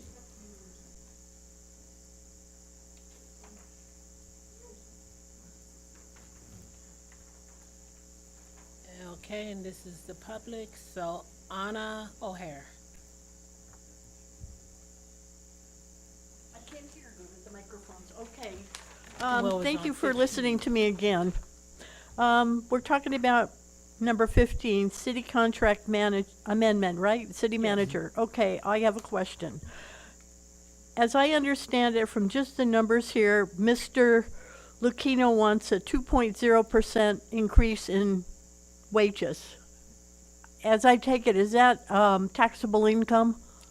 All right. 2 things. Are any of the other people that are employed by the city at this office getting a 2% increase in wages? Or is that my business to know? They got a 6.9. 6.9%. They are, or, They were- okay, so everybody is getting 2%, whatever, or not? They got Employees. 6.9. Yes, employees got 6.9. So you guys are getting more than Frank? Well, roughly. Just this time. Everybody is feeling He did- recompensed because of inflation, right? They're He- getting more he is- money. He is the highest paid Is that correct? employee. Correct. Okay, now here's my question. It's a really tacky one, but I've got to ask it. Mr. Lucchino, if for some reason it was voted that you would not get it, for whatever reason, would you resign or look for another job? No, I'm serious about this. Would you go hunting? I'm very happy here. Okay. I just wanted to, what would you say? I didn't want anyone to feel like they had to vote yes or the man would go somewhere else, because there are jobs everywhere. I realize that. I can assure you that is not the case, and Frank and I have had definite discussions about So I'm asking the this, question, just to clarify it. I am thrilled with what he's done. Juggling act is what it is. But I just wanted to make sure that it wasn't a bullying situation. If I don't get more, in raises, then I'm going to go somewhere else and get more, go to another city, because he's got all the qualifications. And then what happens? We got to go through this whole circus again about who's going to be the city manager, and the city manager has to be educated. It's a nightmare. So that is my question. He says that he would like this raise, that he is satisfied with conditions here, working conditions here, and the staff of City Hall here feels like they're making enough, as it were. Am I correct? Okay, thank you very much. Take care.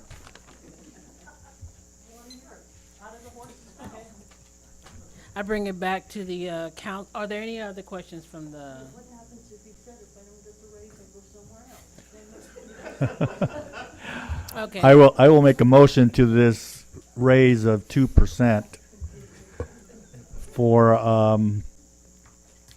the city manager's contract totaling $5,837 or 2%. Second. Roll call. Councilmember Bildering. Aye. Councilmember Klink. Aye. Mayor Pro Tem Wright. Aye. Mayor Ogilvy. Aye. Approved And 401. you better not leave. Not going anywhere.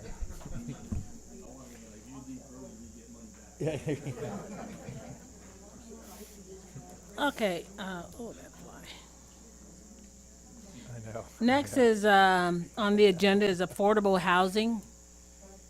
Yeah, thank you, Madam Mayor, members of this council. And although there's a recommendation on the agenda this evening, staff is recommending to table the decision on this. But since it's on the agenda, we'll still give background to it. So just background behind it, this was an option agreement for the property behind City Hall to build a 100-unit affordable housing project. Affordable housing projects are funded in multiple components. Contribution of cities, the developer contribution, California HCD, which is Housing and Community Development, then the federal government through tax credit. So that's the typical array of resources to fund a housing project.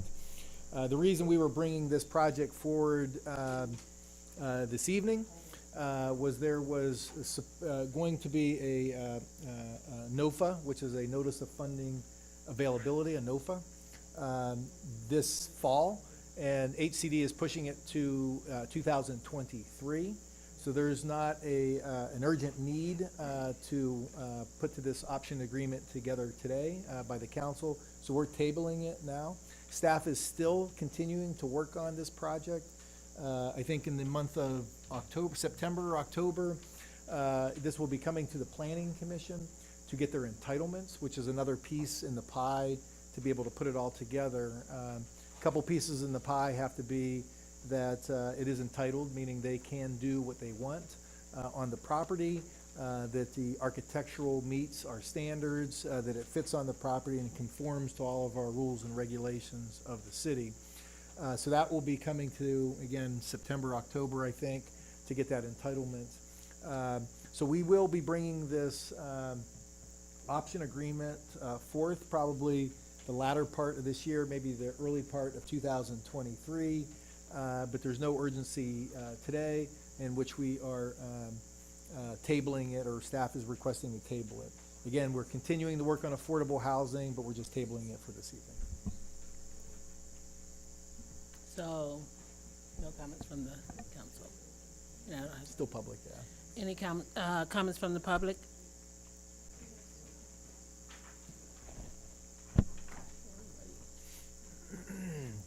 Susan Peplow?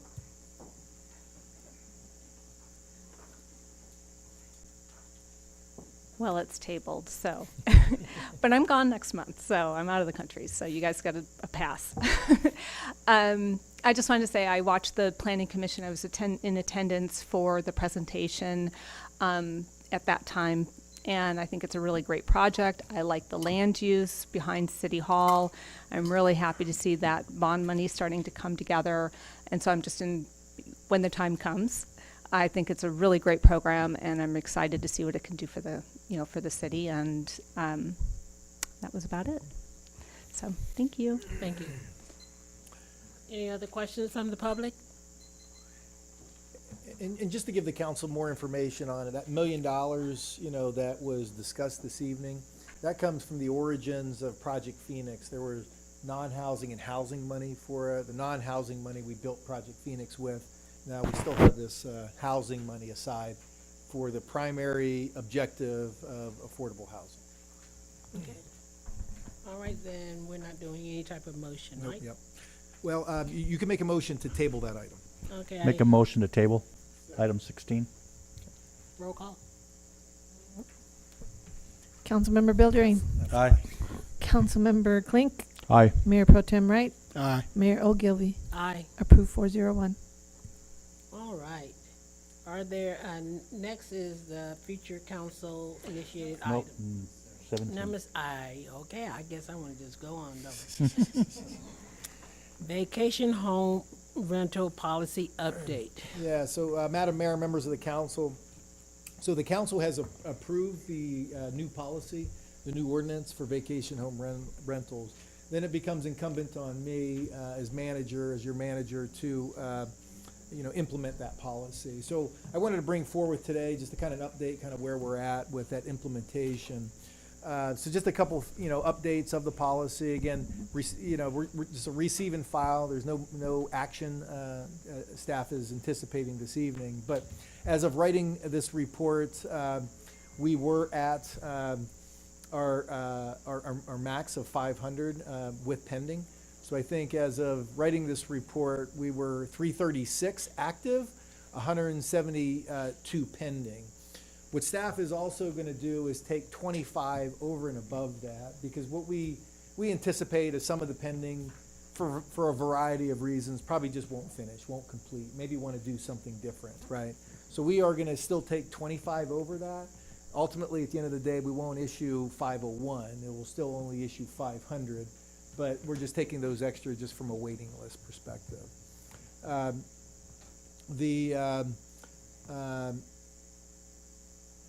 We're still, through our Citizen Serve software, we're able to run some reports.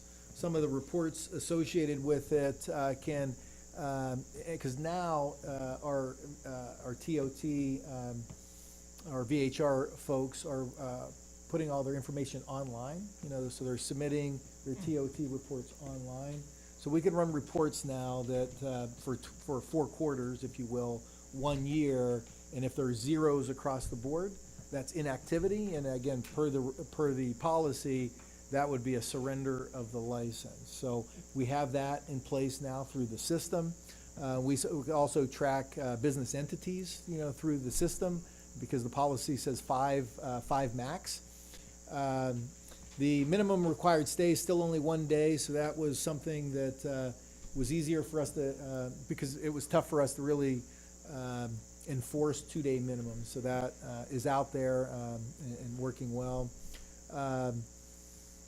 The other items is so effective June 24th, which is when the policy went into place, the new policy went into place. Those new applications from that point forward, they are required now to have that class, that good neighbor class, to learn everything about our ordinance and things that they are responsible for, and their property manager also to be responsible for. So I think our first class is scheduled for September 10th, I think is the approximate time frame. And we're gonna have a class each and every month. And so that will be for all the new VHR folks. When the renewal comes around, when the VHR renewals come around, those people who currently have a license will have to take a class at that time. So that'll be a process over the next year or so ultimately. So when you say renewal, every single year these people have to do this class, and it's gonna be the same thing every year? Yeah. Can we not have some sort of thing that states that these people went through it already? Why do they have to go through it year after year after year after year? You know, that's maybe one of the clarifications that, and as far as the city manager. I just thought it was just for the first, you just take it the first time and then that's, that. We talked about this in the so Eric with Desert Beacon again. So we've been working with Frank and City on this, and one of the things Anita has been helpful in writing the program. One of the things we talked about is the anticipation of changes over time, you know, whether there's any type of change in the ordinance or update or problems that are occurring, changes in the platform, problems we identify through what we're getting feedback from the people who take the class.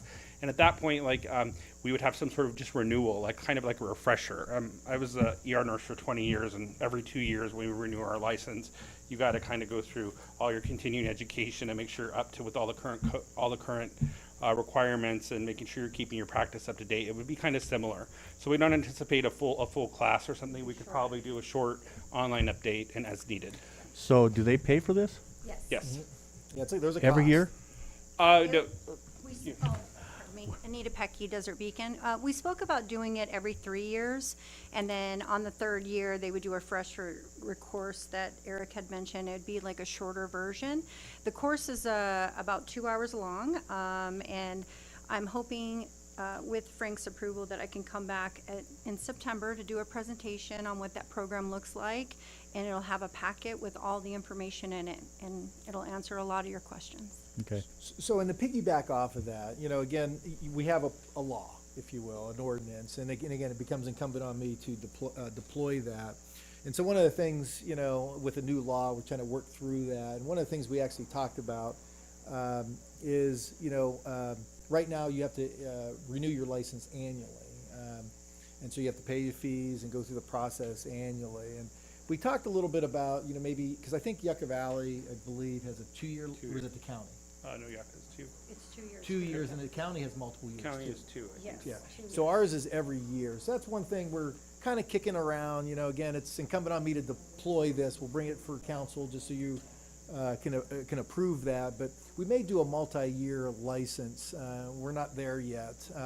And there's a couple things with that. It'll help with processing, because right now from, you know, community development's perspective, I mean, it's an annual process, so it's, that engine is moving constantly, right? So, but a multi-year process would help with processing. So to your point, we're still kind of working through that. Great question. And we just had this conversation actually last week. But that is one element of it, is the education. And we kind of skipped into that. So the city isn't equipped, you know, for the educational part. So we looked at the private marketplace. Desert Beacon kind of helped fill that. Staff, city approved the curriculum. So, you know, we have been working through it to make sure that what is presented and taught is what we approve. And one thing I mentioned to them, it's not exclusive. You know, if, you know, you see educational institutions pop all over the place, right? And in theory, others can do it, but they have invested a lot of time and effort into it in support of our policy. So, again, city is approving it. And the cost would be $80 for the class to learn it. one of the things, again, I took liberty on, because, with a law, not every nuance is written in. You can prescribe everything, granted, but there's a lot of liberties, if you will, from a manager to implement. And so taking kind of DMV's approach to this, because ultimately the goal is compliance, right? We want people to be good neighbors and comply. So as the council will recall, the very high fines that we put in place for disturbance, right? So again, like DMV, so your first fine, you could either take the class again, because maybe you didn't learn how to be a good neighbor, so you need to take the class again or pay the fine. You're still on your way to revocation, 1, 2, 3 strikes and you're out. But, strike one, if you will, you could take the class again because obviously you missed something, or pay the fine. So we're working through that as well. The classes, as we talked about, 1.5 hours to 2 hours. You'll get a certificate, at the end, to show that you completed the class. And it'll be both the applicant, the owner, and the operator. So, the operator won't have to do it once. So by way of example, if, the mayor's vacation home rental service managed, 5 or 6 different places, you don't have to take the class 5 or 6 different times. You need that certificate once, again, to be a good neighbor. The regulations, okay, we talked about that. Currently, all vacation annual at the time of request to take the class. We talked about that. And so those were just some of the items that just wanted to bring up for update, implementation. I think we have the systems in place now to be able to do that. One from the class side of it, we've got that system kind of set up, working through it. We also got the tracking mechanisms in place from both the multiple owners and the TOT annually to know if inactivity is in place. So we just wanted to bring that, just to update you. It's been a couple months and just wanted to bring that forward.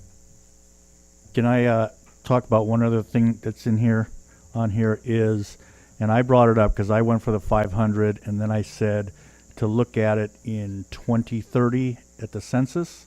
But I think that, to me, after I have thought about it, is a little excess. I think we should maybe go every year or every 2 years to look at the what's happening with the housing in Twentynine Palms, and then go from there. But to go 8 years without doing this, that might be harmful in other ways for the city. So it's something. I agree, we need to look at it a little bit more frequent than every 10 years, because so much can change because of where we stand right now. A lot has changed. But one question I did have regarding the class. So a person is new and they have a vacation home rental and they cannot start utilizing that property until they take that class, That is correct. Mm-hmm. Okay. Yeah, and I think we've kind of dubbed it, the good neighbor. Yeah, and I think and I can tell you this, we've been doing this we opened the doors here 2 years ago, and I think there have been a lot of people, we can't manage every unit in town, it's just impossible, but we do manage probably 1 in 10 of every vacation rental in town. And, the few problem clients that we've had, or the kind of bad operators, kind of come in and we kind of send them out, it's like, hey, this isn't working. And, maybe we said, hey, we can't work with you anymore. You're not operating under our guidelines and our guidance. Then they turn around and they're in Shelley's office claiming ignorance on oh, no one ever told me that, or they didn't do that. But, we very well kind of go over everything that's required with them, even when we do their permit for them. But I think the purpose of this class, and one of the reasons we designed it, is that the owner or the operator has to be physically present in town to take the class, not just showing up in a Zoom meeting and walking away from the computer and just signing away that certificate. Because I think that they need to demonstrate a level of commitment to our community, that they're going to be respectful, they're going to operate responsibly, and be a part of the community. Because this whole notion that some of the opponents of vacation rental say is, oh, well, they're not neighbors, which is, I can't say it's more further than the truth, because all 20 or 30 properties we represent, every single one of these families and individual owners, you know, they have a commitment to this community. They'll come spend, a lot of them are in town this summer, and, you know, so they know, you know, we're taking care, you know, we as a management company are taking care of their property, but we want to be able to be a resource for people who want to still do it themselves, but make sure that they're following all the rules, you know, because I think that's where we're running into the problem. It's just the people who don't follow the rules are the ones that cause the problems. Yeah, and we looked today, actually, did some research, like Palm Springs is an example, to that point. Like Palm Springs is just videos on their website, right? So this is physical, you know, so they understand it, how to report TOT, how to be a good neighbor, what the rules are. So claiming ignorance is not an acceptable, you know, tool. So do we have to bring that back to council? So That one? you know, I heard is there 3 people who want to bring that forward? I know there was one. Yeah, as far as bringing it 1 year instead of 10 years. Well, no, 1 year, because in 1 year you barely get, some people take forever, just 1 year just to get their stuff approved, so. I say every other year. 2 years? 2 years. Yeah, so, okay. So staff can, you know, since I heard 3, you know, directions under the same topic, which is the VHR update, you know, so that staff has, you know, guidance there.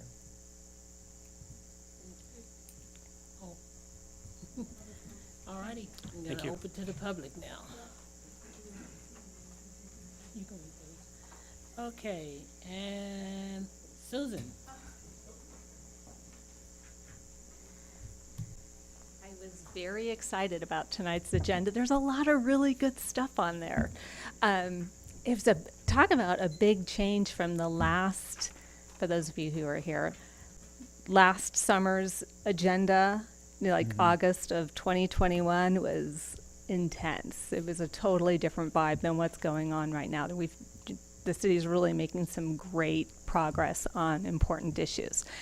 In regards to the VHR, Good Neighbor class, I just wanted to say that I also think that total gold star for 29 Palms. If you research it all, because I've kind of been dabbling in this a bit myself, there really isn't other programs that are going on throughout the United States. Like this and what Anita and Desert Beacon is doing might actually be the first legitimate class in all of the U.S. that I've been able to find.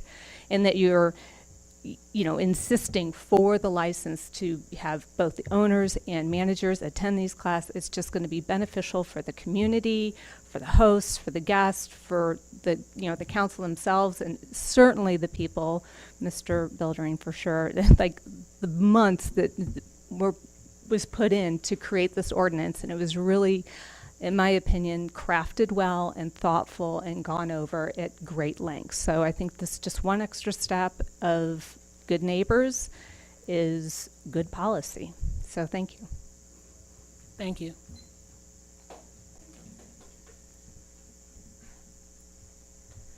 We'd like to thank Susan, because she's worked with us on this class. She's done a lot of effort. We have 2 public comments that were sent by email that wanted to be read into the record. Dear City Council, your decisions to change certain VHR regulations pave the way for more businesses in our residential neighborhoods. At a previous meeting, you ignored the warnings of 5 community members and yet based other decisions on the lone voice of a single VHR owner. Why did you privilege the single voice on one issue and ignore the many voices on another? The recent changes to the 29 Palms VHR code reflect an understanding of VHRs as businesses, which unfortunately paves the way for more businesses in our residential districts. This is certainly not the intention of the City Council. However, it is an unintended consequence of your direct decision and ignoring community warnings. The recent VHR changes privilege VHRs that operate as a business 100% of the time. How? Only full-time businesses VHRs can easily absorb the increased registration fees and other costs. This will push out casual Airbnbers who do not VHR primarily as a business. This will result in only business-focused VHRs in our residential neighborhoods. Not all VHRs are full-time businesses. The original concept behind Airbnb is the sharing economy, where you can share what you have when you are not using it. I've participated in sharing economy tool exchanges and home shares for over a decade. I share what I have, borrow what I don't, and make new friends in the process. I consider myself a casual Airbnb-er. A casual Airbnb-er is not in it for profit, does not run their home as a business. Someone may live in the home full-time as a local voter, or they may not. The casual Airbnb-er may also rent their place for more than 30 days at a time. They may have health issues and only rent when they feel up to it. They may only VHR when they travel. There are many realistic situations where someone will want to casually VHR their place. I have expanded on this concept in this piece from May 2022. When I bought my property in 29 Palms almost 10 years ago, I didn't want to be a VHR business. I wanted to share my amazing dome with others and sometimes charge money so I could improve the property. In order to do this legally, I had to change the regulation. It took 2 years, but we did it and released the first VHR regulation in the high desert in 2015. It has served our community well, and I applaud the City Council for their actions then. But things aren't as simple as they were in 2015. This situation is more complex and nuanced. I think the current regulation updates did a pretty good job reacting to the business impact on our community, but they completely missed the opportunity to understand and protect casual Airbnbers. Because casual Airbnbers must also comply with the regulation, it is a larger burden for casual Airbnbers to pay higher fees.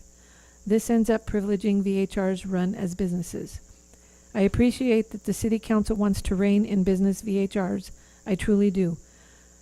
But the perspective of the casual Airbnber has been lost and even penalized. It is extremely distressing that at least 5 people brought these points up in the VHR regulation meeting, yet the City Council ignored these voices urging concern about the unintended consequences of their decision.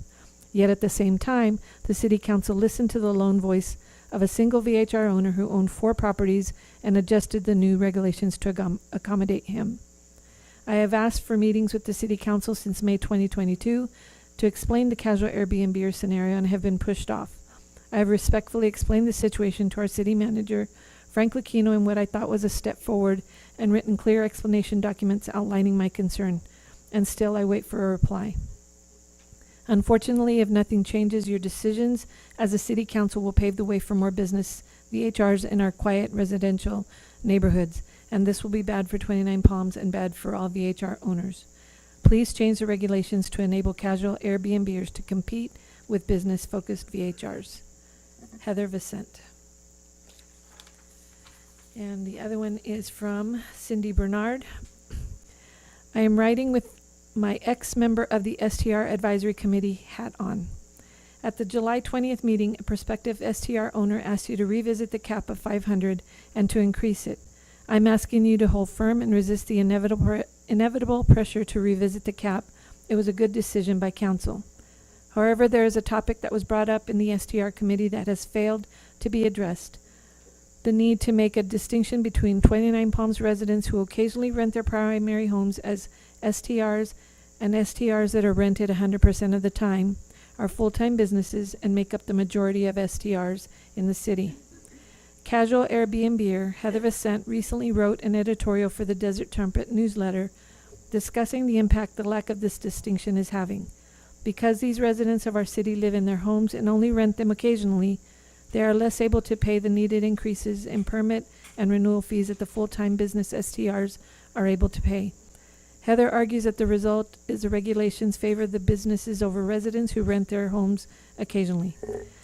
This can be rectified by making a distinction between home shares of primary residences and STRs that do not have permanent occupants and are investment properties, and then charging 2 levels of fees. Another solution would be to exempt STRs that are primary residents as proved by voter registration and by occupancy for the majority of the year for some provisions of the ordinance. I hope you will discuss this issue this evening as you review how the ordinance is working. Thank you for your service to the community. And Mr. Octavia Scott, you wanted to speak on this issue? Okay, no, not this year. Okay, bring it back to the council. Received and filed. Okay. Now, any other comments from the public?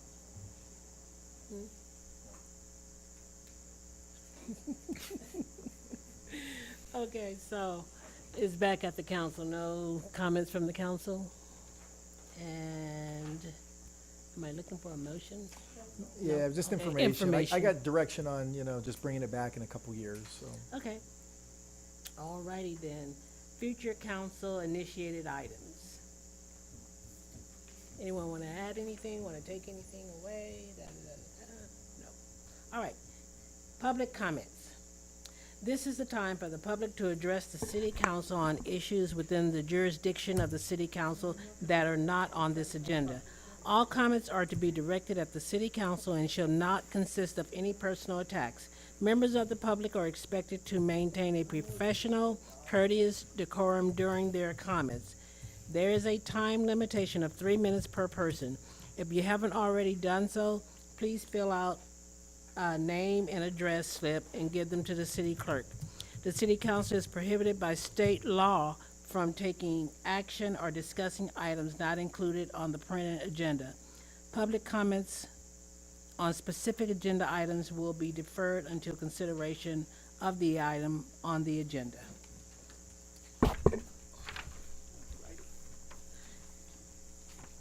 Okay, and so But now, Before we go to the public, I gotta make a comment. sure. Just to clear something up, Mrs. Bernard does go to the PAC meetings. She does go and she does attend. My conversation, my statement was, I want her on the PAC committee because her tenacity and her research and her ability to get things done. I saw her on the VHR committee. I think the PAC would really strive and get those grants and everything she wants or wants us to get. I think she'd be a valuable asset to the PAC. So she goes to the meetings, she's active. I just want her to be on the committee, not just a member in the meeting. So I just want to make that clear. I don't want no one's feelings hurt saying I said something different. All right. Thank you. All right. Octavia Scott?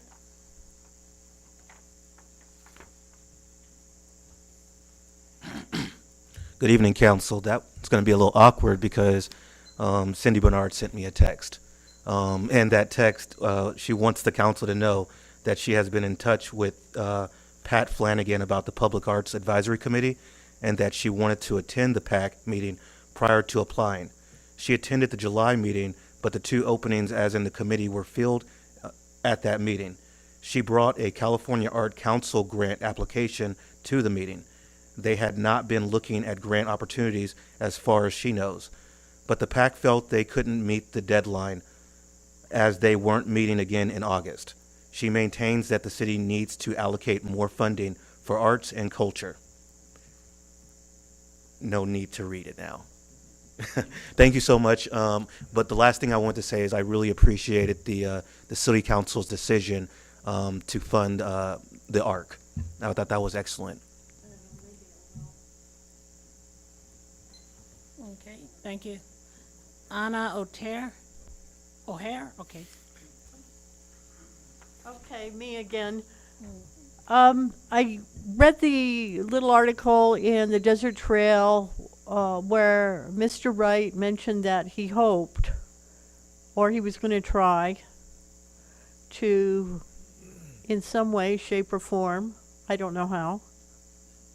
I really don't know how you're going to do it, but please try, so that we, as the citizens here, can have a smaller bill when the sewer issue arises. I would caution you all, however, that there are going to be a lot of people that may have read that article and misinterpreted it because they don't realize that you personally do not control finance.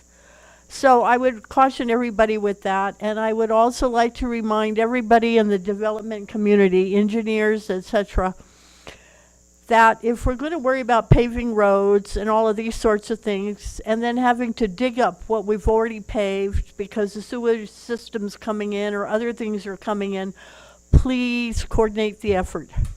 I know that seems obvious, but I know in Honolulu, they dug up one area because one of the guys watched it happen from his house 3 times. Until it became an issue, like, get it together, please get it together. and I would just, you're doing the best you can. We're doing the best we can.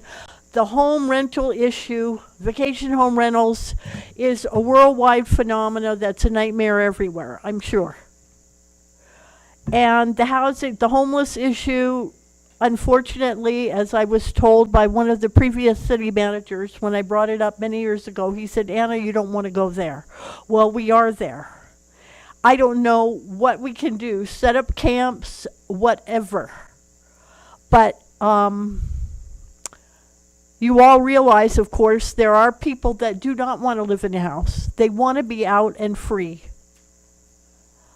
I don't know what to do. I do know that every time that I have dealt with a person in my house, helped them in any way, anytime you have a person in your property, you drive them in your car, they are a liability to you, a legal liability. It's an awful thing to think, but it is true. So, as much as I would love to take in all the homeless and all the families that don't have homes, it's a liability. And mortgage companies, when people like me have mortgages, they don't want you doing all of that. So thank you for your time. Thank you. Lawrence Salado? Socito. Oh, I'm just getting this all wrong.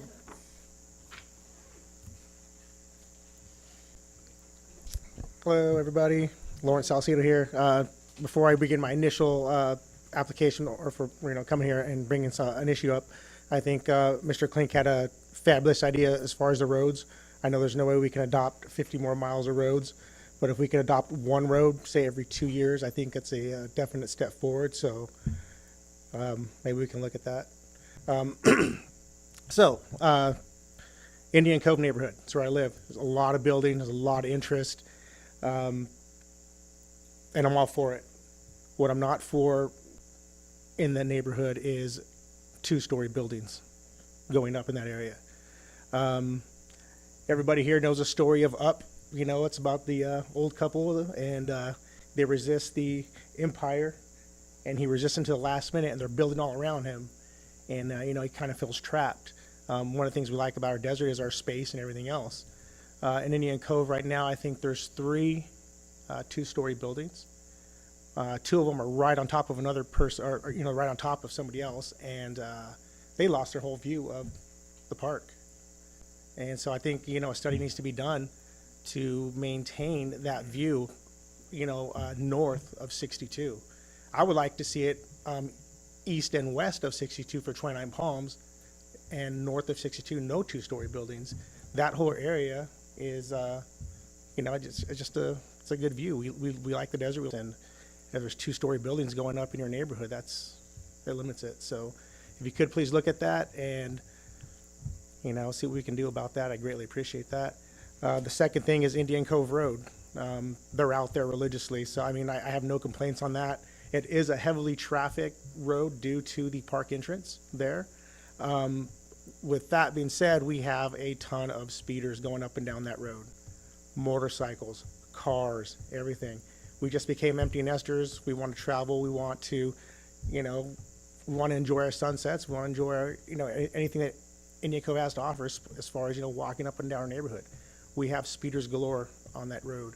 If we could look at some sort of barriers, not barriers, but bumps, every, mile or so to limit that speed, that would also greatly, I'd also greatly appreciate it, as well as all our walkers in the morning that, walk that area. That was all I have. Thank you. Thank you. Go ahead and read it. We have a public comment from Cindy Bernard. I recently had the opportunity to interact with Yucca Valley Town Council and was struck by their professionalism and by the thorough discussion and research that Town Council members devoted to the subject at hand. I wrote 2 emails to the Yucca Valley Town Council. Both were acknowledged by Town Council members within an hour. In the editorial I mentioned in my comment on STRs, Heather discusses reaching out to meet with council and being pushed off. In fact, outside of council meetings, council members are often inaccessible to 29 Palm residents. Emails go unacknowledged and unanswered. When Daniel Mintz was mayor, he had a good idea. Regular Meet the Mayor sessions. This was a step in the right direction. Why can't council hold weekly office hours so that residents can have one-on-one conversations with council members? Each week, a different member of council can make themselves available. Council could make a similar commitment to email. That council member acknowledges all emails from residents within 24 hours of receipt. Council might also answer constituent questions on social media, as Yucca Valley Town Council members do. Of course, another difference between 29 Palm City Council and Yucca Valley Town Council is that Yucca Valley Town Council pays themselves a reasonable stipend for the duties they perform. $1,000 a month versus the under $500 received in 29. In fact, I can't help but wonder if the reason we have so few candidates for council is that members of our disadvantaged community cannot afford to be council members. So I'm asking that council consider increasing their pay to $1,000 a month starting in January 2023. 29 Palms residents deserve to have their emails returned and a regular opportunity to meet with their elected representatives. Council deserves to receive adequate compensation for the responsibilities of their position, and regular citizens deserve to be able to afford to serve their community on council. Thank you for your service to the community. I think we have one more.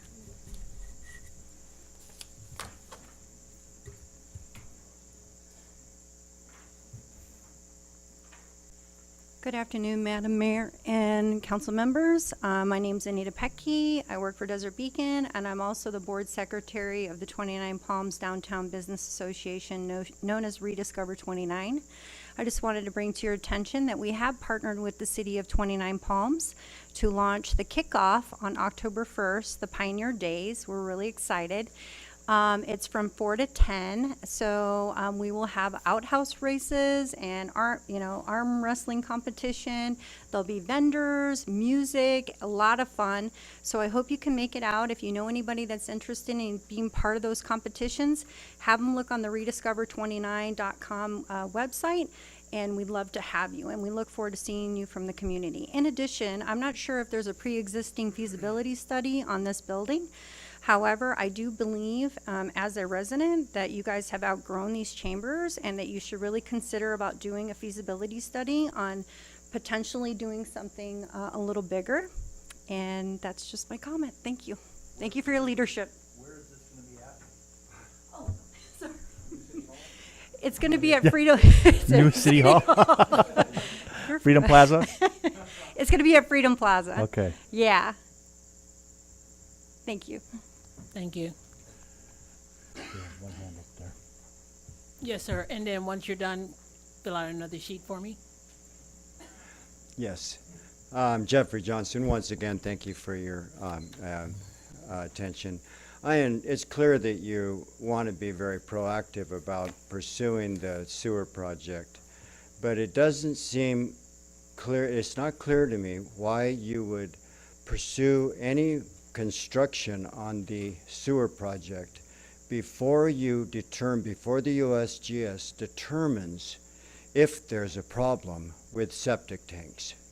So far, up to date, all of the studies, and there have been very many studies up to date, I just keep finding them, none of them have any indication that there's a problem with septic tanks. On the other hand, it's very proven that septic tanks are the only source of recharge in our water table. And without the septic tanks, we're going to lose that recharge because rain doesn't do it. And when we lose that recharge, we're going to lose the ability to hold water in our water tables. So I feel that it's very important to wait for the USGS study before we begin any construction. Planning is different, but construction should be held off until that USGS study proves that we have a problem. And so far, no study has shown we have a problem. Thank you very much. Thank you. Anyone else from the public? Bring it back to the council. Anything else? I just want to address the money thing for the council. I think we get paid enough, because I know all of us up here doing this because of love of the city, not for the pay. I didn't even know we got a stipend when I ran, so I think that's crazy. So I just want to put that to bed before it goes out, that Twentynine Palms, I know somehow it's get twisted, that Twentynine Palms City Council wants more money in January. That's how it always turns out, but I'm sure he'll do the right thing and make sure it's said right.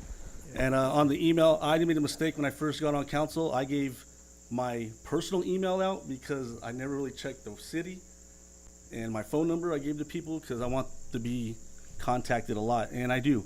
I do not get back to everybody because a lot of times most emails are the same thing, complaining, and I just don't answer them. And a lot of those things are things we've settled 7-8 years ago, but people are new to the city and they think it's brand new to them. So they want to complain about something that we've already took care of or we're addressing behind closed doors that we cannot let out because things change and we don't want to give false information.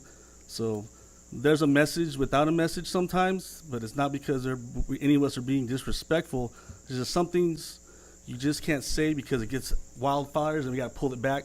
So we kind of keep things to ourselves until we know it's a legit 100% thing to let out, because rumors already spread as it is. So just to let everyone know, I know the council here works outside their hours checking emails, and then there's some emails, you get them, it's like spam, like, man, here we go again, same thing. So no disrespect, but it just sometimes we got to put our priorities up, and some things fall this way and some things move this way. There's a lot more going on in this city than VHRs, I'm telling you right now, a lot more.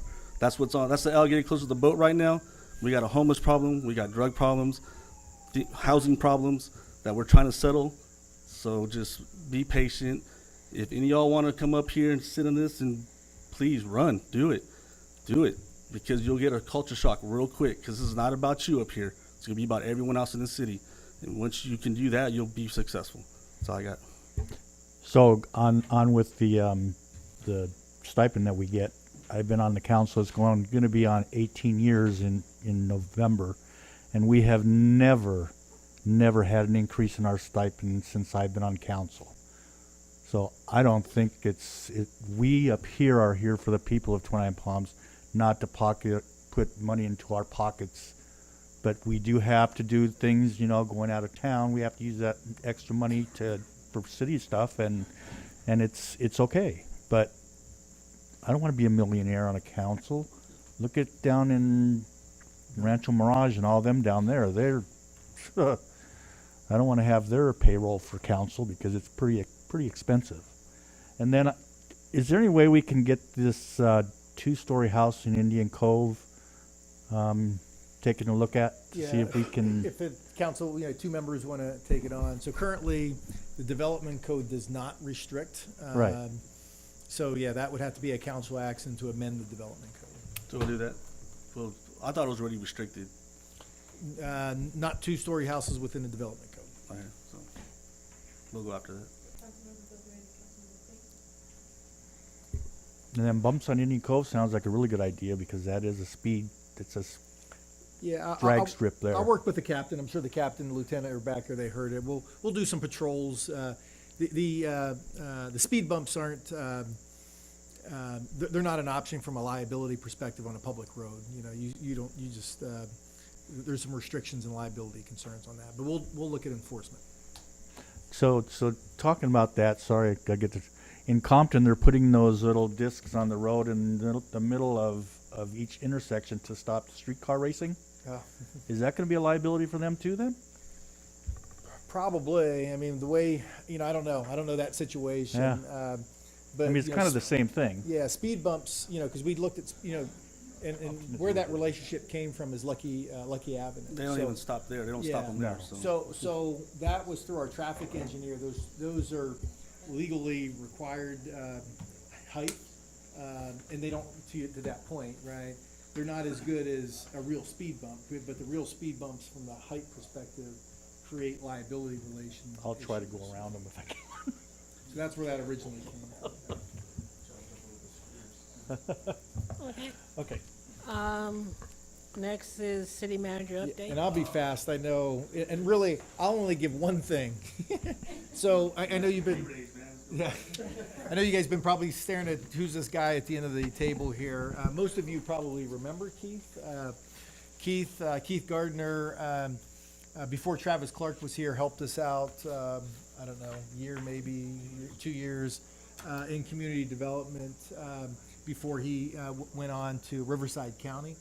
As you know, the council, or Travis is moving towards retirement or a different life from the city, you know, towards the end of this calendar year. So Keith has been backfilling during that time frame. Actually, Travis is enjoying Ireland right now, you know, with his son's wedding. So just wanted to introduce you to Keith if you haven't met. He's serving in that capacity of community development director for us. And that's it. I know it's been a while. Welcome. Welcome back, Alrighty. Carter. Nothing else? This meeting is adjourned. Do you have a question right here? It's not a question.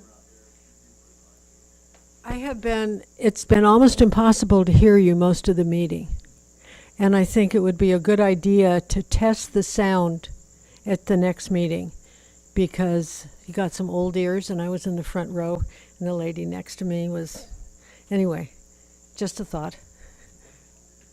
Thank you.